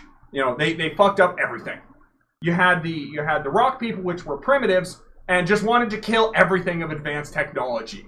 They weren't necessarily Luddites, they were just fighters. Yeah. They're violent people. And then you had the nature lovers, which were they were war crimes, weren't they? They were the super hippies. But yeah, their planet got war crimed by the Chua, the little hamster people. Pretty much, because the hamster people dropped on their world with a bunch of planet eaters to gather resources and shit and ground their fucking planet up. But the reason their planet got fucking wrecked by the Dominion was they housed the exiles and helped the criminals. So they were now seen as criminals. So they no longer had any rights, pretty much, in the eyes of the government. And the government, the Dominion, was the humans, which were kind of the ruling class. The robots, which were made by the humans, I believe, as kind of like these are the assistants. I thought they were found, were they found? Parts of them were found with the old technology or something. That may have been, yeah. That they may have been pre-existing and just kind of put together. Yeah. You have the Chua, which are honestly the only really evil faction in the game, which is the only thing. They're goblins. Yeah, it's the only thing. They're fuzzy goblins. It's the only thing that really leans the Dominion towards evil, just because they're fucking crazy. And then the fucking Sarok. Yeah, that's what they are. Yeah, you had the fucking name for it. Are essentially similar to the rock people. They're fucking brawlers. They're fighters. All right. But the idea here being is that this story is set up so that it doesn't matter which faction you pick, you have legitimate arguments to your side. It's not just we're better than them or they struck first. It's a case of you have the legit ruling body being fucking undermined and treasoned by the exiles, who are ones who want freedom, yes, but they did not do it in a proper way. They were treasonous, they stole, they killed, they murdered, they took what they wanted because they believed that was their way to freedom, thereby painting them as not the inherently good faction if you actually bother to look into the story at all. Most people didn't. That was kind of the problem. And I mean, like, even the hippies were not just inherently good on their side either, because the hippies were horribly violent to the Chua. Oh, yeah. Like, when they fought back against the Chua, the only reason the Chua actually took their planet was because of the better technology. When they fought back against the Chua, they were like the magic users. They were like in tune with nature, and they could use magic because they were in tune with, was it the weave? Yeah, that's what they called it. Which was kind of like the life force or the magic of the planet. Yeah, they life forced the fuck out of them Chuas. Yeah, pretty much. And so they fought back viciously, horribly viciously. To the point where when you get to, if you start as them, which I've got pretty much one of every faction. This is the only game where I actually did that, where I was like, I want one of everybody. Because they're all interesting in one way or another. If you actually start as them, they have a huge conflict with Dominion almost immediately.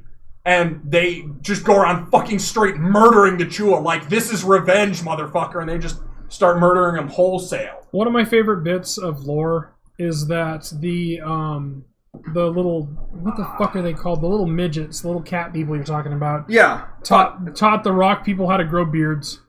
Fuck, that's, yeah, they got fucking moss beards. This is gonna annoy me that I'm missing all these fucking names. Oh, Christ. The Orin. That's what. Orin, yeah. It was the Orin were the cats.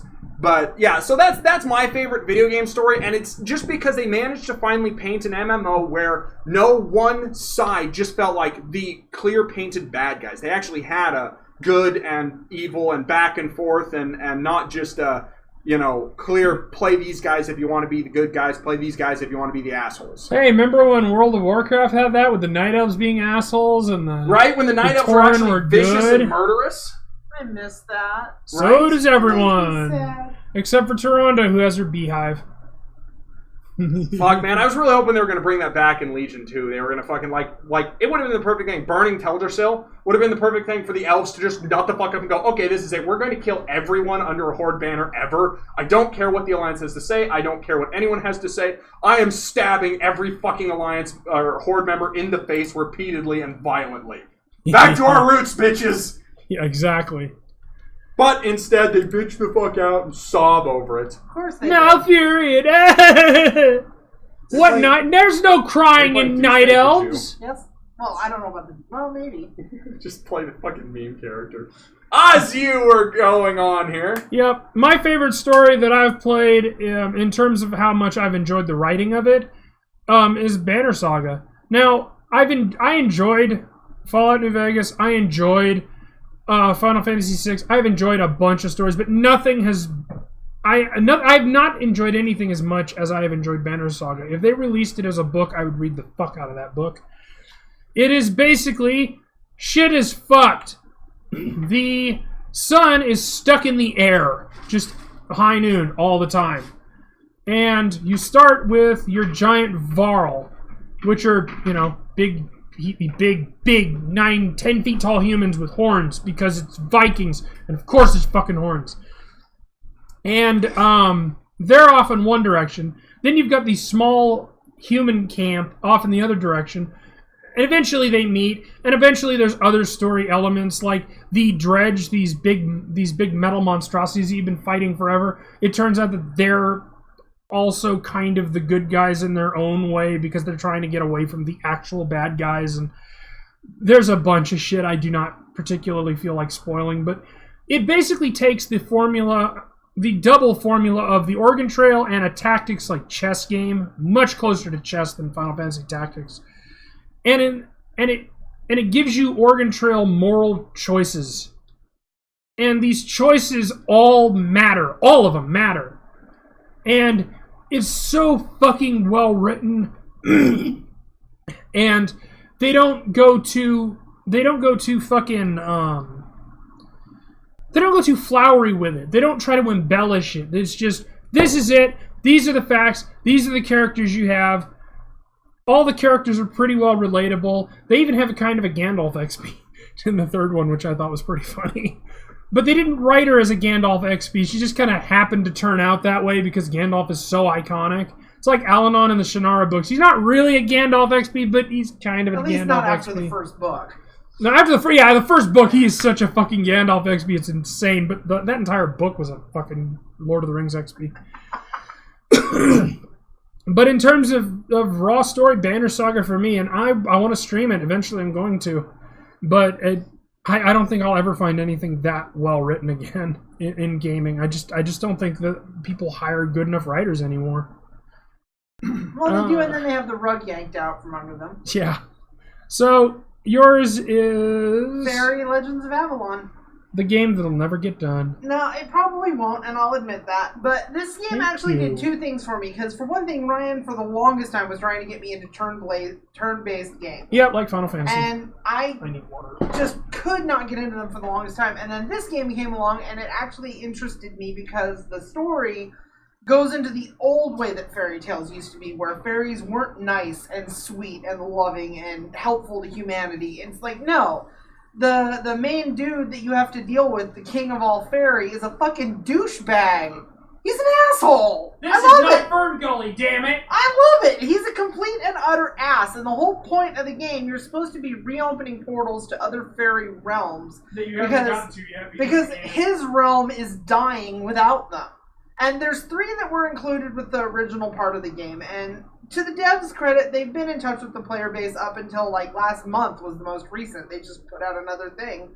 that they do eventually want to finish it, but right now it's stuck with, you have the main place where you start and 3 other portals you can get to. They include things like Yggdrasil and the Flying Dutchman and stuff like that. And a lot of these games have the reps that you can get with, like, you can become friendlier with the people that you're working with. But a lot of the times those games go all the saccharine sweet way, where you have to be nice to everybody. The only way to become friends with a couple of the characters you run into is you have to be a dick. Like the pirate girl. The meaner you are, the better she likes you, because you're not a stuck-up sweet little princess. Nice. It's a good game. I'm not saying it's not a good game. It is a great game. You can actually get into romances with some of these characters. Like, if you can get the pirate girl as snarky as you are, like, you be the snarkiest thing you can to her, you get her to the right level, she'll go out with you because you're a snarky ass just like she wants. The only reason I couldn't play it is because it was a flying game and I suck at Yeah, those. the flying is a little bit of a trip. It's got, the controls for it are good, and the thing they did that was interesting, too, is they have mouse and keyboard controls, or you can use controller. I played it first on the Xbox, so I got used to the controller, and I can't do the mouse and keyboard now. But it's just really nifty, and the storyline being what it is for what it is, you know. Oh, the other thing, too, is you don't have to do things all one way. You can figure out other ways of getting stuff done. Like, they'll give you a quest that you have to go get something out of a cave. Well, there's a little pack of goblins in your way. Oh, but you notice one of them's hurt. So you can either go and attack the shit out of them and just kill them all, or you can go give them something that'll heal the little hurt one and they'll just fuck right off. So it had the options there, which was interesting, and that's one of the reasons I like that one. I will say that an honorable mention probably for both Amber and I, and the only reason it is an honorable mention is because the entire story isn't out yet, is Kingdom Come Deliverance. Just because I haven't played it, so I wouldn't know. Well, I mean, from what you've read, and then from what I've played of it, it is a very well written story. It's very believable. It's just they went for historical accuracy, and aside from the accents, they've gotten it. And I would have put it on the list, but it's not done yet, so we'll see. Maybe, who knows? Yeah. So anyway, next up. Favorite game for artistic reasons? I'm the one here with eyeballs, the GTX Titan video card, and the big 4K monitor. So my game is picked purely on which one I have found to be the most beautiful in the stylings that I enjoy. And this is BioShock Infinite. Now, I've always been a big steampunk fan.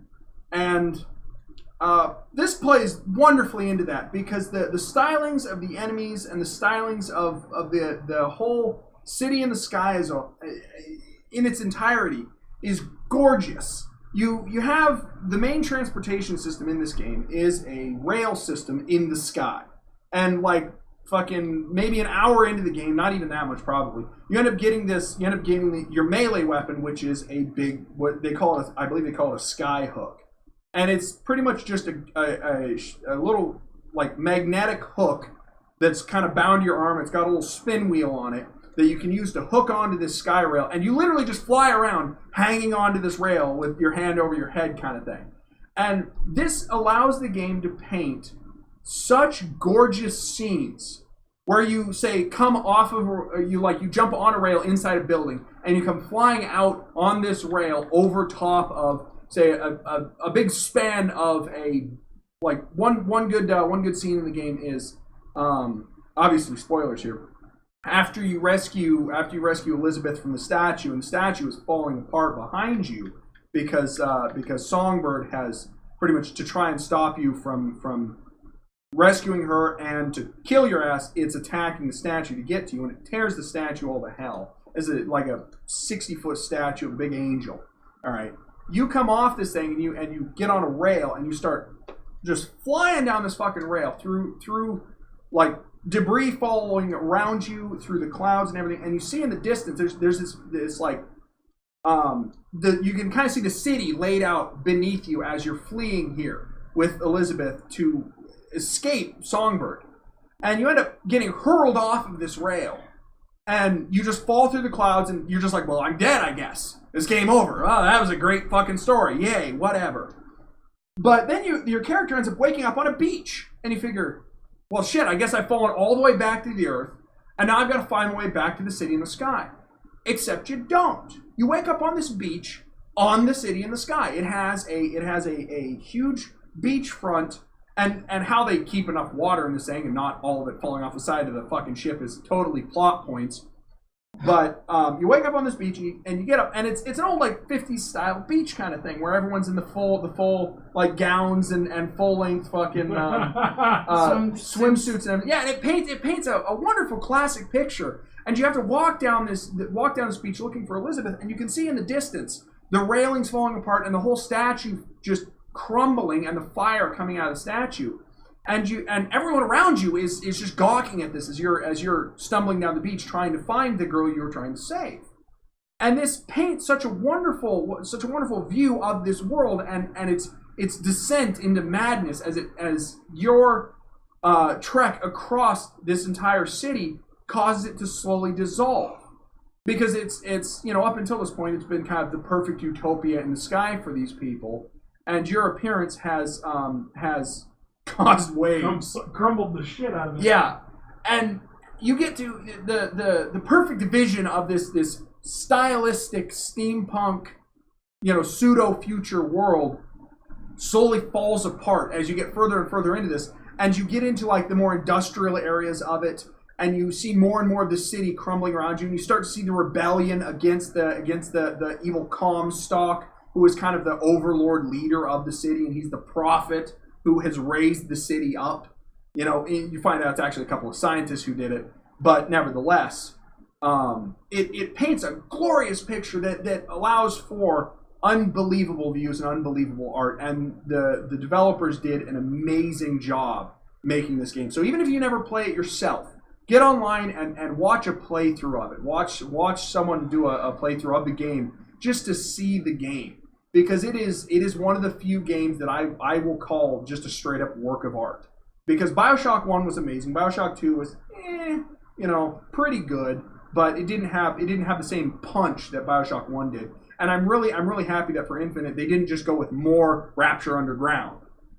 They went for the next kind of thing they could do, and they went for the city in the sky. I'm fucking blanking on the goddamn name again. I've been skipping saying it this whole time, but now I fucking BioShock Infinite. Team and Sylvester worked on it. He was one of the developers. City, Columbia. It's Columbia, and they've got like this whole running theme of patriotism. What? How do you miss that? Columbia? No.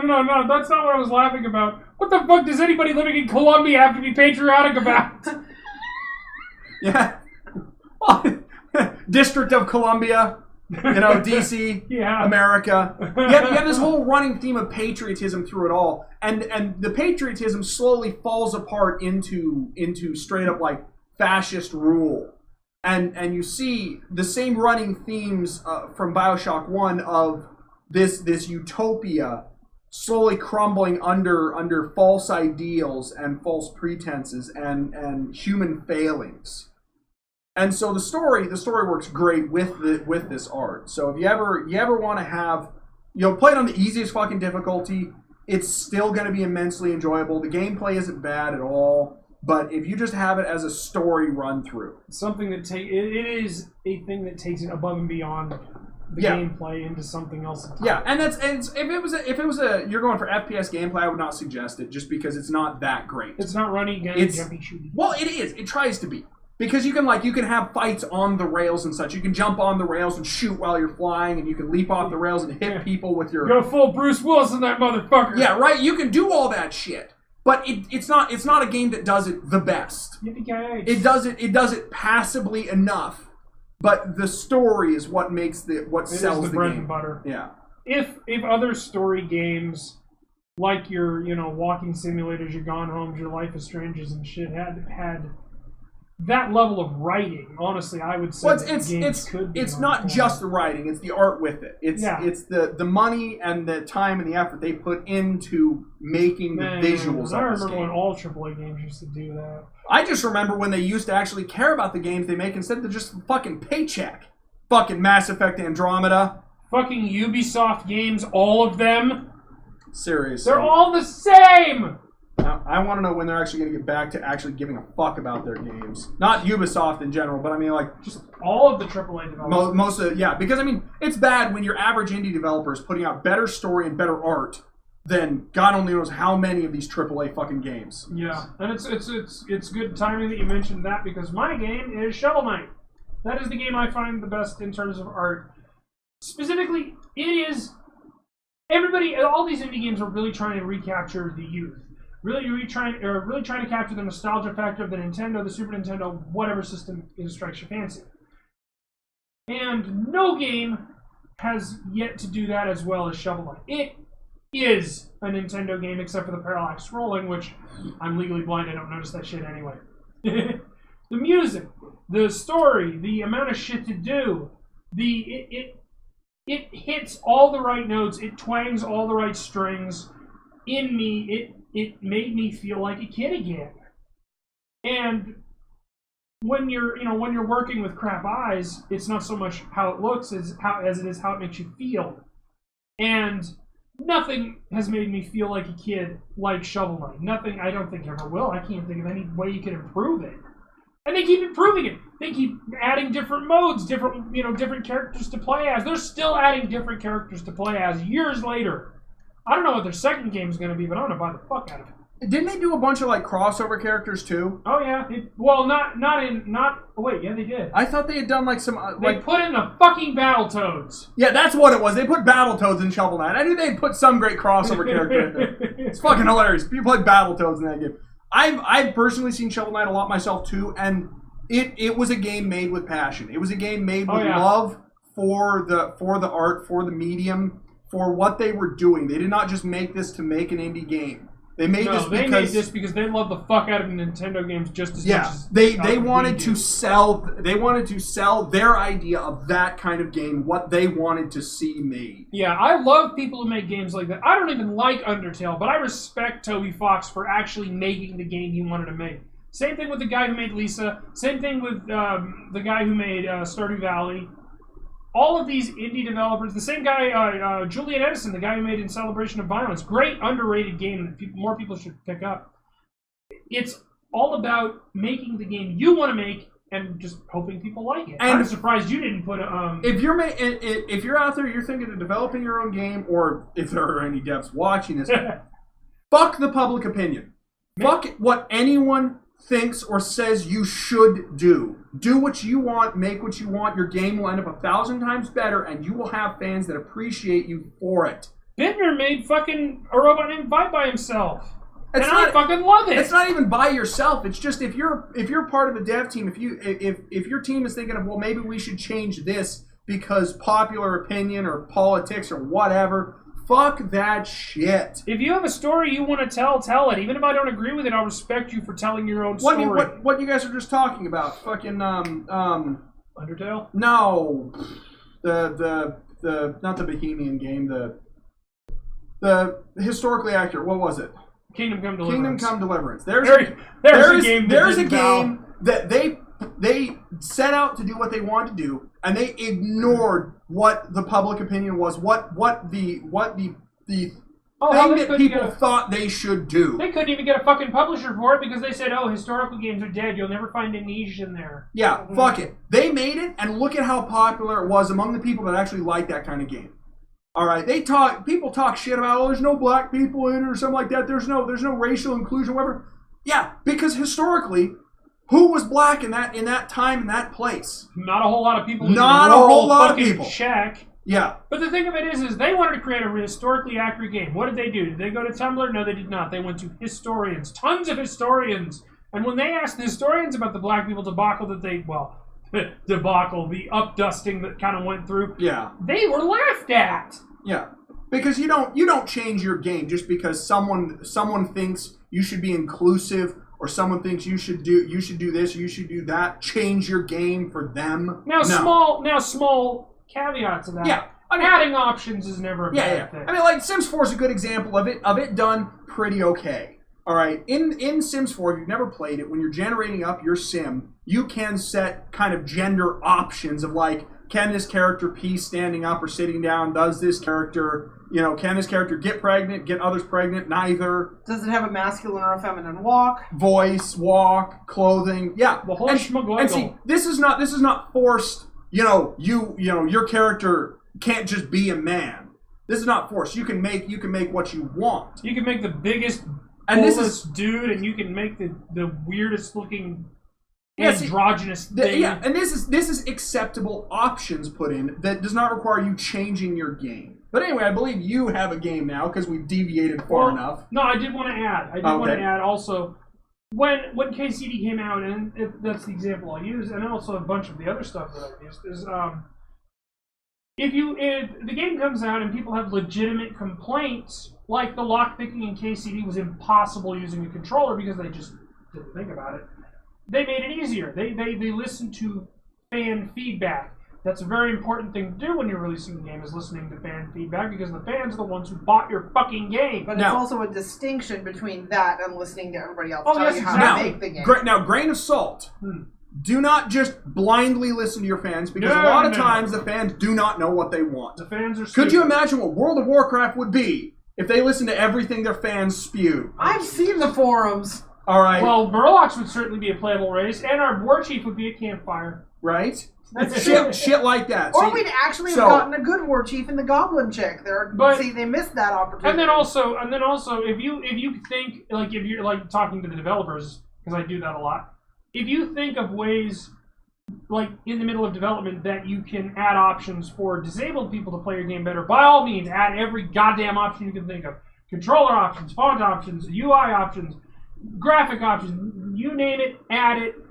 But don't take things away for anybody. You make the game you want to make, but add little options here and there is all I say. So we were talking art reasons. Yep. And it's Amber's turn. Yep. I'm surprised you didn't choose Stardew Valley for this one. Well, the thing is, there's a reason for it, and I know you've never played it, but the Drawn trilogy is literally an art game. It's basically the You went with the pun. What's your favorite artistic game? Well, there's this drawing game. Well, it's not just a drawing game. But basically what it is in the trilogy, the first two parts of it are the story of this princess in exile who's trying to take her kingdom back. And the way she's doing it is she's got a magic paintbrush. And it allows her to get past obstacles and solve puzzles. Another of those puzzle things that I absolutely love. And Today was the warm day of the week. It's her and her butler, and the two of them and you against all of the evil in her world. And then the third one actually goes back and tells the story of how the butler got to her world in the first place, because he's not even from there. And it's nifty how they have, like, there's different parts of the story that are actually like turning pages of a book and finding the puzzles in them and finding the hidden things, like little hidden gems to light your way to the next part of the place, or little mushrooms that you need to get vines through that for some reason they actually light the room because the lichen glows when it touches the mushrooms, or, all this little nifty, neat, just stuff. And you have to actually have a memory for, like, the little symbols in the game to remember what you need to put in a puzzle later on. You actually have to be able to be good at figuring things out, because, like, there's one puzzle that's got candles you have to light in a certain pattern, but one of the sides will blow them all out, and the other side will light them all again, and it's all fucked up. Not to piss in your Wheaties. Okay, but what art? Yeah. What do you mean? What art? That was the question. The art of the world itself. The way that the backgrounds are drawn, and the way that the pictures that you interact with actually pull you into deeper levels of the pictures. They did a very neat and just artistic style with it. Is it hand-drawn, or is it... A lot of it is hand-drawn. And then the stuff that isn't hand-drawn, like there's one part in one of them that actually looks like a children's pop-up book. Yeah. It actually has the tabs that you pull to get new stuff out. It's really silly, but it's cute. Okay, and so the aesthetic of it is what gets you. And then there are parts of it where you're actually mixing your own paint to use on the parts you're doing. So I love that she took the literalist meaning of it. That's great. Shut it! It was fun! Well, to be fair, she is the artsy person in the room, too. Yeah. It's a lot of fun. She's the one who actually does art. Yeah, she make art. Not like Ron does. Ron makes good art. Well, too. Ron's the art, the art canvas painter, but... No, my favorite one in there is the spell you have to break by restoring a stained glass picture. You have to find all the shards of glass throughout the entire world. Yeah. Bring them to the end, this one point in there, and then put it all back together to restore this one person. It's very interesting. So, this is probably my favorite topic we're going to have here. Oh, God. Because I am well known for this around the house. He has epic rants. This is games that pissed us off, but we kept coming back to them. And what I mean by that is, you've got a game where you're like, this game is fun. And then the game does something. You start losing a lot, or it starts getting frustrating, or starts getting difficult, and you just fucking rage out at this game, and you're like, close it, maybe uninstall it, walk the fuck away from it. But you can't leave it. You don't just leave it lie in your Steam library. At some point, you have to come back to it. You have to keep playing it, because it was good, because you loved it. See, now, I would argue, we have it written down that this one is our honorable mention, but honest to God... XCOM defines this. Honest to God, the other ones are the honorable mention. XCOM is the king. We all three of us love XCOM, and this is the winner here for all three of us for different reasons. And so we'll talk about this. We'll talk about XCOM in a moment. Because it's obviously the overarching victor of this category. Oh, yes, hands down. We have other choices that we're going to go over. My choice was FTL, Faster Than Light. I love sci-fi games. I love space as my top three things. Space, pirates, and steampunk, which is probably why Space Pirate Harlock is probably my favorite animated movie ever. Because it's pretty much just how can you cram steampunk, pirates, and science into a spaceship flying through space. It's the Derek movie. Yeah, pretty much, yeah. It's a fucking awesome movie. But so FTL, if you've never played it, is essentially you are part of the rebellion, and you have the plans for the rebel, the rebel ship that is going to just lay waste to everything in its path. You're part of the Federation. Are you part of the Federation fighting the rebels? They actually. Oh, am I reversed? Yeah, they actually reversed it. Okay, I've got it backwards. You're part of the Federation, trying to defeat the rebels. Whatever. It was you have some information, some plans that you have to get to your commanding officer, or your governing body, or whatever. Because I never really paid that close attention to the story. 8 waves of hell. Yeah, and you have to fight your way there, and if you die, you're dead. It's a roguelike in that sense. And if you get caught up, you get fucked. And so what this game does is you get your spaceship, and the enemy gets their spaceship, and you get your weapons and shields, and they get their weapons and shields, and you pretty much have to conduct a space battle between your ships. This is a very Star Wars-esque space battle. 2 ships fly up next to each other. You got drones flying back and forth. You got missiles and lasers flying back and forth. And whichever ship targets the enemy systems and fires their stuff in better combination and better strategy, blows the enemy ship up and moves the fuck on. And thank God and Sonny Jesus that the AI is randomized. Although you wouldn't fucking know it sometimes. Yeah, right. And so your ship is, you have your crew of whatever races and whatever people you decide to put on there, whatever weapons and systems and everything you put together, because at every victory you get some scrap and you get some other resources, and there are shops along the way that you can use to enhance your ship, space stations and whatnot. There are events and everything. All right, and the goal is to get through the 8 zones, in which each zone has a list of planets, and what prevents you from kind of parking in an area and just farming is the rebels are constantly advancing upon you. And if you ever get caught where you're on a planet and the rebels, you're around a system and the rebels overtake that system, and you attempt to move, the rebels will attack you. And the rebel ships are powerful. They are much more powerful than anything you'll face until towards the end of the game. And so, in the first couple of zones, if you get caught by the rebels, you just fucking die. They just murder your face off. All right, but as you get to the further in the game, you can take a little more risks. You can fight a couple of the rebels as your ship gets built up, and then at the end, you get caught by them right before the end. And you have to fight the mothership, which is the big flagship. Yeah, it's the big 4-part ship or 3-part ship. And you don't just fight it once. You fight it 3 or 4 fucking times. Yeah, and each time you defeat it, you blow another chunk off of it. And logically, it should be easier to kill the next time. No, it activates more and more weapons on the core of it as you kill it more and more times until you finally destroy it and you win. All right, but that's not easy. And to make things worse, we're terrible people, and so when a game frustrates us like this, we have to mod it harder for reasons that even we don't understand. Yeah. Maybe it's just a little bit of a masochist in each one of us. We don't fucking know. That's probably But there is a mod called Captain's Edition. And what Captain's Edition does is it adds fuck amounts of stuff.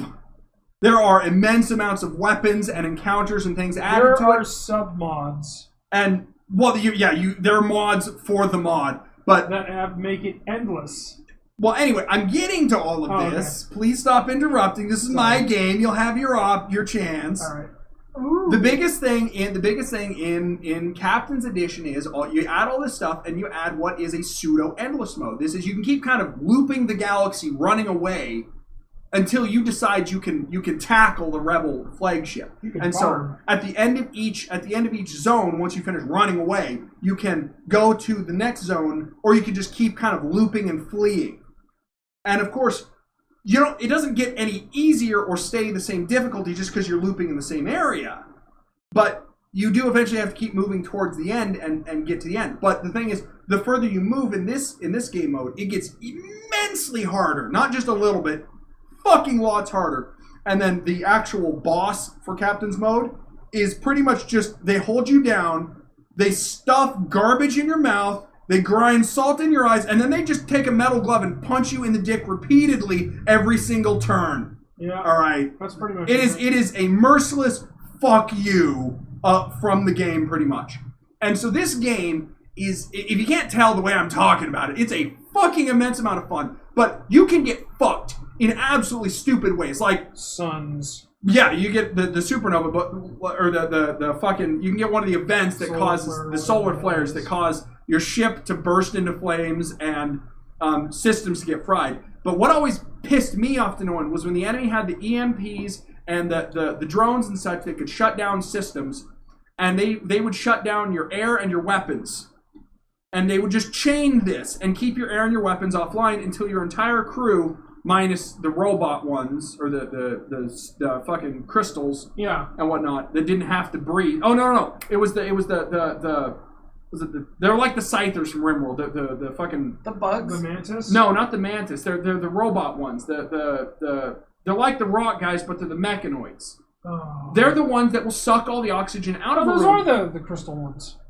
No, the crystal ones can block the room off. They don't suck all the oxygen out. There's a robot species that sucks all the oxygen out of a room. Oh, I didn't know that. And they don't need oxygen, so they're one of the few ones that you don't have to actually oxygenate the ship for. Them and the crystal ones, and I think, do the NGs need oxygen? No, the NGs need oxygen. Okay, so they do. But like these particular are the only species you have, and they're not unlocked at the beginning. You have to unlock them in later runs that can actually survive without oxygen.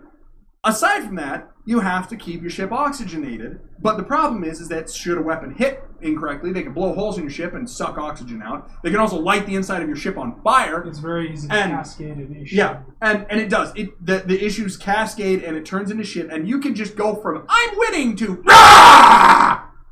And fucking lose horribly. I'm so glad our neighbor's deaf down there. Right?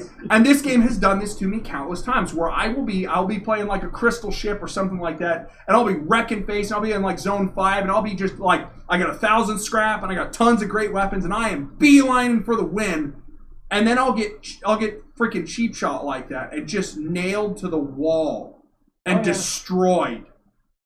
And that's it. Game over. Mine is the same exact way. Mine's Darkest Dungeon for all the reasons you said. You can go from easy to fucked. What's up? Your video is does it automatically cycle? Is it pause? No, it's showing the text, which I think is the end slides. Oh shit. Because we've been here for 2 hours. Oh crap. Oh no, there it is. It's still going. Or did you? Okay. Well, I don't know. I was seeing text popping up there of what it was. I didn't know if it looped or if that was the start or whatever. Oh, I put it on. It's the 10-hour one. Oh shit! Well then, fuck. I'm panicking for nothing. Continue about Darkest Dungeon. So Darkest Dungeon is, well, your ancestor fucked your family. I should reward that. Yeah, I was gonna say. Your ancestor fucked your family's fortunes and the estate. And you are sent in to investigate. Very, very Lovecraftian. And it's Cthulhuoid monsters and cults and blood magic and madness and insanity. Yeah, it's Cthulhu in the 20s. So basically what happens is you don't go in the dungeons. You send people into the dungeons. People who can go completely insane at the drop of a hat. And the way the numbers in this game work is they don't. And the Red Hook has tried to make them work, but they don't work. You will miss everything. The enemy will crit everything. All of your people will be driven insane. And the standout moment for me personally was I had a long dungeon, so I had to rest. I got ambushed in the middle of the night. I went from full health, low stress, to 3 dead, 1 insane. Wasn't Ivy insane? No. Now, I've played Darkest Dungeon as well. And it was not one that I went back to because it did frustrate me just as much. But I'm not as much of a masochist as him, and I could see the writing on the wall that this was a game that I was going to break my keyboard in half over. It's a great game because it involves so many layers of strategizing. Because you need to know what you're going to upgrade, who you're going to upgrade, how much you're going to upgrade. In case you've never seen it, it's a pretty simple thing. You've got a 4-member party system with equipment, abilities, classes, and all of this kind of thing. It's and you've got wizardry, to tell you the truth. Yeah, and you've got a town where you can upgrade almost everything that is a part of this. Now, it does not matter how many upgrades you get, the enemies will always be better than you. Always. Because you can't drive the enemies insane. The enemies have no sanity meter. They only have health. They're already insane. That's why they're fighting you. Yeah, and so, but you, on the other hand, can be driven insane by various abilities, as well as if you get crit, that causes a drop in sanity. And then they become hopeless, essentially. And then when you go insane, you have a sudden dice roll that decides, do they, go insane 99% of the time, or do they resist and become immune to insanity for the rest of the battle? And 1% of the time. Oh, and they don't just go a little insane. No. They go masochistic. They go abusive. There are 5 or 6 types of insanity that will fuck your party completely. Every time one of your characters goes insane, they're not dead. They survive. They can fight even. Yes, but they get a lasting, what amounts to a lasting debuff on them that causes some error in them. Like kleptomania is a really annoying one where your character suddenly becomes like a kleptomaniac, and so when you're walking through the dungeon and you see some items laying on the ground that you can loot, you don't actually get the chance to loot that because that one character jumps and goes, "Hey, this is mine." And they don't just go, "Oh, this is mine," and you never see it. Oh, no. They show you what the fuckers steal. Yeah. And you know who starts with it? The very first character you fucking get. Yep. Kleptomaniac is one you get to deal with from the start. The Paladin. No, the Crusader is the one who starts with it, too. Yep. And, of course, you can cure these with extensive cost and time. Yes, that's the problem. It's not easy. The game is made to frustrate, but it is so much fun, and I want to get to the end of it. I really do, but I don't think I ever will. So, the pinnacle of all of this, adding all of these frustrations and everything we've talked about, all the problems we come into here, it's all a part of XCOM. Yep. If you can name it as a frustrating mechanic, it's probably in XCOM. Yep. Fear, debuffs, burning, stun, missing, permadeath, everything. XCOM has it all, baby. Especially missing. 99% accuracy missing. Shotgun up the alien's ass, missing somehow. So XCOM, if you haven't seen it, is a strategy game that's kind of a tile-based, turn-based strategy. You get your squad, the enemy gets their squads, and you have to complete the mission. Now, your units are they're not immortal by any means. They can die at the drop of a hat. Especially in the early game before you've unlocked anything fun. And your goal is to defend the planet, or in the case of XCOM 2, to take the planet back. And so you have to start with what amounts to a giant pile of idiots with guns who have no idea what they're doing and train them into a viable force. If they had shotguns, if they had sniper rifles, they just had shitty little assault rifles. That's why I was like modding it up so anyone can use any weapon. Yeah. It's a little cheap. It goes a little bit against the mechanics, but I like it too much to not do it. That first fucking mission, though, man. What the difficulty curve of the game is, though, is a mix of doing the right missions and getting fucking lucky. Because when you step into a mission, there's no guarantee. Doesn't matter how good you are, how well equipped you are, how prepared you are for this mission. There's no guarantee much cover you're under. That you could come out of it with your squad alive at all. Because your whole squad could be under cover, and you could say surprise from the darkness a fucking mechtoid comes running out, guns your entire squad to death, leaving one guy alive with 1 HP, and he's panicked. And panic is a wonderful mechanic because they can't do anything. When a unit is panicked, they generally hunker down, or they do random shit like fire at your own teammates. I don't think they do that in XCOM 2. Oh, they don't do that in XCOM 2? I think they got rid of that in XCOM 2. Oh, XCOM okay. 1 they did, though. They could still throw grenades in XCOM 2, though. Oh, yes, they could, and they did. Oh, Yeah. Aren't you guys glad? And so, the thing is, the frustrating mechanic about panic is rookies all do it. They chain panic. Oh yeah, that's the fun part. They have low will, and will is the resistance to panic. All right, when the aliens say get a crit, they kill someone, they do something devastating, your units have essentially what amounts to a will roll. And if they fail this will roll, they panic. Now, all the other units in your party must then make a will roll against that panic, or do they panic? And if one of your units fails, they panic. And then all the other units who aren't panicked yet have to make a will roll against the panic. Which is why you always keep your pawns far apart. Yep. If they're spread by, was it like 5 or 6 tiles or something? Like that, yeah. Then they won't react to the panic. But there is no way to really resist the panic except for in XCOM 2 they have the buddy system essentially, where if 2 units go on the same missions enough times, they can become friends, they can become partners in combat, and they get the free ability of pretty much if you put one next to the other, they become immune to panic. Or if they do panic, you can run one of them to the other one, and they will automatically go, "Hey, get the fuck up, man! Come on!" You know, and that helps mitigate it a little bit. But the fact is, you could still go on a mission with your best, super well-equipped colonel with 30 health and a fucking Doom Laser Mega Cannon, and one of the enemy sectoids with 1 HP could stand up and go, Psy-Wave, and mind control your death unit, who would turn around then and waste your entire army, and because he's mind controlled, you lose the game.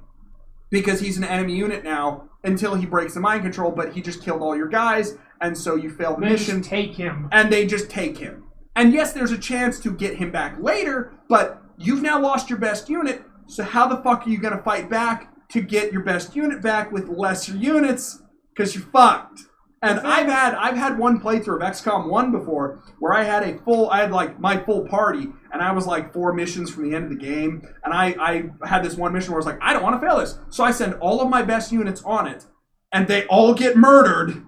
Game over, because I go back to the ship, and I now have lost all of my colonels, and the rest of all my units suck ass because I've lost all the gear all those colonels were wearing, and everything, and all of the XP, and I've only got a couple missions to go before the end of the game. So, well, I guess I'm done playing XCOM. The thing that fucks me on XCOM is the number system. The missing. I fucking hate it. I am a good strategist, but you wouldn't know it when you watch me play XCOM, because every fucking plan I have is based on making sure they hit. And I get them. I constantly get them in 80% or higher chances to hit. And in XCOM 1, that didn't happen too often. Usually I was able to get it, and if they didn't miss too often. When they did miss, they'd go on bitch duty. They'd be the ones to go out and scout and probably pick up a pod and get their ass shot off. The number system in XCOM works like this. If your unit has cover, whether it be half cover or full cover, they get a resistance to being shot. If they have no cover, then they get an increase to being hit, pretty much because they're standing out in the open. You obviously want to flank the enemies while keeping yourself in cover, so essentially get around their cover while keeping yourself in cover and shoot them to death. And it's not impossible. However, say you flank an enemy, you keep yourself in cover, and you get a 95% chance to hit with your sniper rifle. Now, that's only a 95% chance. 100% chance only exists in a very few situations in the game, and it's almost never. It's not closeness. It's not like if you're the tile next to them holding your gun to their head. That doesn't give you a 100% chance. It has to be special situations. And so that 95% chance can then miss, wasting the ammo, wasting the turn, and giving the enemies a chance to shoot your unit in the face and kill them dead. Which always ends up happening. Yeah, right? And the thing of it is it pisses me off because I know that I am better than what I am seeing. I know that I am smarter than what I am seeing. I see these people on YouTube do strategies that I would consider hilariously stupid, and it works for them, but it never works for me. Now, a way that has been mitigated with this is a game called Phoenix Point. Phoenix Point, yep. Because there's another Phoenix game that is not good. But Phoenix Point uses a reticule. You get a little circle. and you can free aim this circle to where the bullet or the bullets are all individually judged in this circle. And you've got two of them. You've got a big circle where the bullets will hit, just 100% of the time will hit.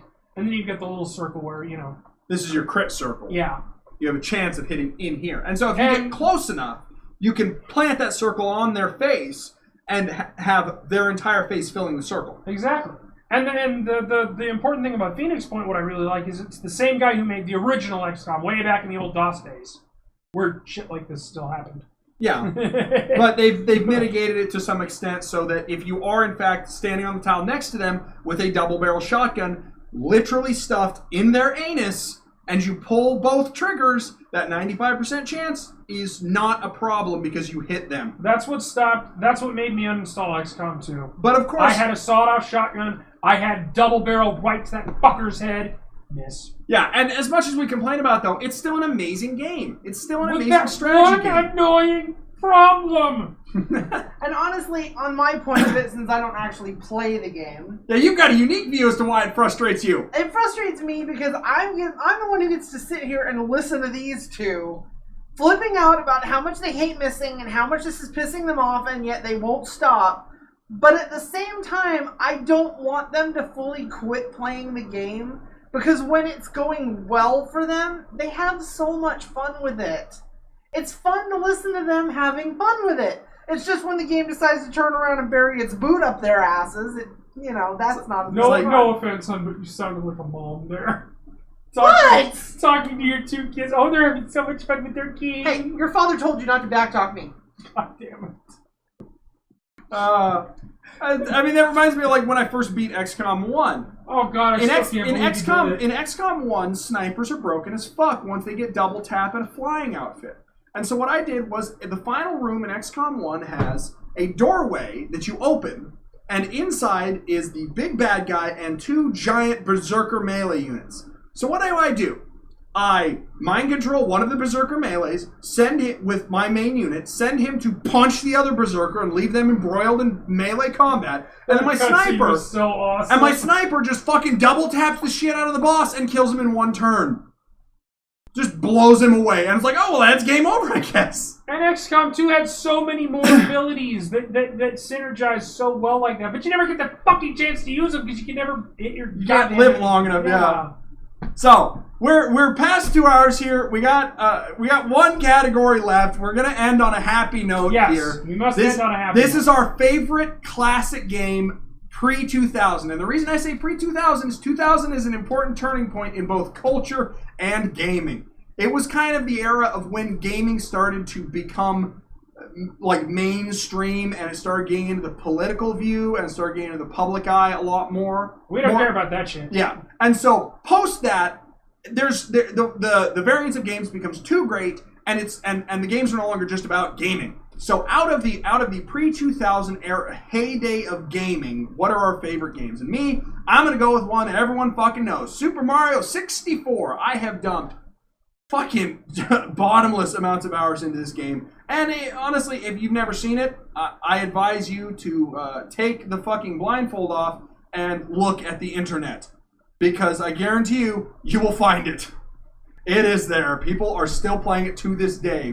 I still watch one particular streamer group that have races in it. Literally, they've got an online version where they put 10 people in the same world, and then they put one person in a different setup of the world, and they pretty much, can the 10 people who are not professionals at the game get a X amount of stars or some achievement in the game quicker than the one person who's a professional speedrunner of the game. That's great. And these videos are fucking amazing because they're like, well, we're going to do 10 versus 1 as Wario. And Wario, being an alternate character that isn't in the base game, it's a modded character, has much lower speed, much lower jumping, but he has, like, I can't remember what the bonus to him is. Like, I think he can like barrel, he can like roll himself super quick or something. Some shit like that. He's Sonic. Yeah, but they do shit like that, and like I'll still go back and fucking play the game on my own on occasion because the game is such a marvel of design. It was such a turning point for video games as a whole. The first concept of a true open 3D platform of that sort with that much content that much enjoyable design to it. The variance of the worlds, for God's sake. I mean, the fact that the photo system in the game allowed you to do pretty much what Super Mario World did, which was give all of these different worlds with all these different kinds of levels in them. You know, the giant world and the desert world. I fucking love the giant world. And all that kind of stuff. And they could do all this stuff in 3D in Super Mario 64. And I burned 3 fucking 64s playing this game. I went through 3 different 64s. Yeah, they say those things are immortal. No, they're fucking not. Not when you play them like I did. I didn't have to buy anything but the console itself. The controllers survived just fine. They survived fucking... Well, yeah, you weren't playing Mario Party. I was going to say, they survived everything because I wasn't playing fucking Mario Party. Yeah, right? And so this game, I'll go back and play it fucking tonight, probably, just because it's so damn much fun. I need to. My problem with it is I've never been able to find a proper control scheme that I like. Yeah, see, I have no issue with it. I was one of the weirdos who saw the 3-prong controller and went, well, I guess that little D-pad off to the side there is just for other games. I'm going to use the rest of the controller because that's what pretty matters. much what everyone did, yeah. Unless you're playing some fucking strategy game or something, in which case you end up using the 2 outsides and you ignore the joystick. Yeah, that's pretty much what you did with WWF No Mercy. Yeah, right. God, that was a good game. So if for some way you've never played Super Mario 64, go enjoy the gaming glory that is Super Mario 64. Because yes, I am probably being biased as fuck and nostalgic as hell, but that is probably one of the best games to have ever been created. It is pointing at me. Can I play it on your computer at some point? I'll give you the emulator. It made my mom cry when she first saw it. Yeah. It's that damn good. The thing is, my mom came from the 40s and the 50s and the 60s, and she was there when gaming started. So to see the 3D and to see it work that well, it's never been done again. Well, it's insane how tight the control scheme is, well he controls. I mean, the long jumps, the wall kicks, shit like that I can play it. I can't even see in 3D. Well, the one fucking movement that always surprised the fuck out of me is the quick change backflip. And this is a move that not a lot of players ever even bother to use. All right, what this is, you run in one direction and then you very quickly turn the other direction. You turn 180 and you jump at the same time, and he will backflip in that direction. And it will do a quick backflip, essentially, that you don't have to, crouch down and flip. It's like a pop-up, yeah. Yeah. There's that one, and then there's the long jump, which didn't ever get a lot of use either, because a lot of people, when they had the 2 or 3 stars that actually required the long jump, they just never did them. Yeah. Because the long jump was a trick of run forward, and then crouch and hit jump in, 3 frames, and he will just whoop, whoop, and leap a huge distance, and I just used that shit for fucking traveling. Oh yeah, that's what I always did. And if you ever watch speedrunners, I'm not even touching the surface of what Mario can do. The amount of shit they put in that game, and then the ability for the engine to glitch the fuck out and make Mario fly all over the place. The fucking backwards staircase jump. All right, what that was there's a motion glitch with the staircase. The way the staircase works is it's actually really interesting and janky. The staircase is totally unique in that when you're running up it, Mario will show a running animation but will not be moving. All right? That's kind of the way it works. And so what you end up doing is you end up running up the staircase, then running back down it, and you do kind of do a flip butt bomb, and Mario will go up the staircase backwards and it will all the way up to the top, allowing you to get to the top of the infinite staircase without actually having the stars for it. This is a common speedrun tactic when you're just going for any percent max speed. Yeah. And this is one of the many glitches in the game that is used for ridiculous motion. The thing that utterly fucked me up with Mario was the hats, specifically the flying hat. That was nuts. Oh, the hats were great. Well, you got to remember the time. Yeah. The best we had in the old days, fucking hell, was the cape and the wings and all that other shit. The difference from the 2D, oh look, I can fly, to the 3D, here is a fucking hat that lets you fly in 3 dimensions. That fucked me utterly. It was so wonderful. You know what's an entertaining bit is a lot of people don't realize this, but wall jumping was never an intended mechanic. Yeah, I know. Wall jumping was a glitch in one of the original games where you could kind of... It was Mario 1. Yeah, you could kind of step on a wall block like you're not intended to and allow you to jump off of it and up. Yeah, because you couldn't do it in any of the 2D ones. Yeah, and it's a glitch that kind of just made it into the game that allowed it to allowed Mario to have more motion. And so in Super Mario 64, where you have the actual like wall kicking and wall jumping kind of mechanic, that's a mechanic born of a glitch in a previous game that they're like, well, this is pretty cool. Let's actually add it. It is Mario's nuclear Gandhi. Yeah. And so there's all kinds of shit like this. Super Mario 64 set the groundwork for an unbelievable not just Mario games, but gaming as a whole, the possibilities that came of it. It was even scary. Yeah. That fucking piano, man. Oh god, yeah, the Boo's Mansion. Oh, for the longest time when I was a kid, I never went to the Boo's Mansion. Like I would when I was like 8 or 9 playing this game, I would run in the door towards the basement, and I would like flip that staircase as quick as I could so I didn't see the ghost at the end of the hall. Because I thought he was gonna come rushing at me. And so I flipped that fucking staircase and down the fucking stairs and into the lava level where everything that was trying to kill me was very obviously trying to kill me, and not a spooky ghost running at my face. And so I didn't even know about Boo's Mansion until I had already played the game for like 2 or 3 years. Because I had no idea that, hey, if you run at the ghost actually just turns around and goes away because it's a Boo and it doesn't like you looking at it. What was the theory behind that again? It's every emo ever. I don't know. I don't remember what the theory behind the Boos were. Yeah, why don't they like you looking at them? I don't remember. Because they're self-conscious. Oh God, are you over there finding Jesus? Yes, I'm finding Jesus. Tee Ryan? So my favorite is Super Mario World. And it's probably a difference in personality. Derek is the experimenter. Derek is the one who is always thinking forward. I'm the conventional one. I am the one who... You take the mechanics and the stuff that you know and you expand upon that. Yeah. I am the one for efficiency, and nothing was just polished and pounded to perfection like Mario World for me. The platforming was superb. There was secrets. There were varied worlds. It was a legitimately long and challenging game by the end, especially to get all the little bastard special levels. Those special levels were evil, and I loved it. Oh, dude, get me entirety of Star Road. Tubular. Tubular is a special kind of hell. And that was a brilliant level, as much as I fucking hated it, as much as everybody fucking hated it. Why did everyone hate that one? See, that was the one where you had the pea balloons, and you had to float your way through the entire fucking level.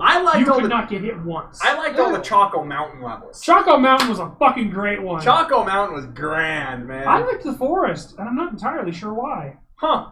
It was I can see the entertaining bit of the forest. I remember the forest the first time I had to try and get the key and get the door. Yeah. In the forest level with all the wigglers. Yeah. That was fun. Also, the infinite life trick in that level too was one of the first ones that I learned. I love that they gave you a gimme level. In the first ghost house, you could get a gimme that'll always give you a Yoshi or a 1-up and all the power-ups you need. It basically said, we're gonna fuck you later, so here you go. Here, this way you can feel a little bit better about your fucking later. And then the Star Road, that was so brilliant. Just the way, how they evolved it from the warp pipes in the third one. Mario 3 is great. Mario World is just insanely polished and just airtight. It's perfect. And then you got Mario 64, which was perfect for 3D.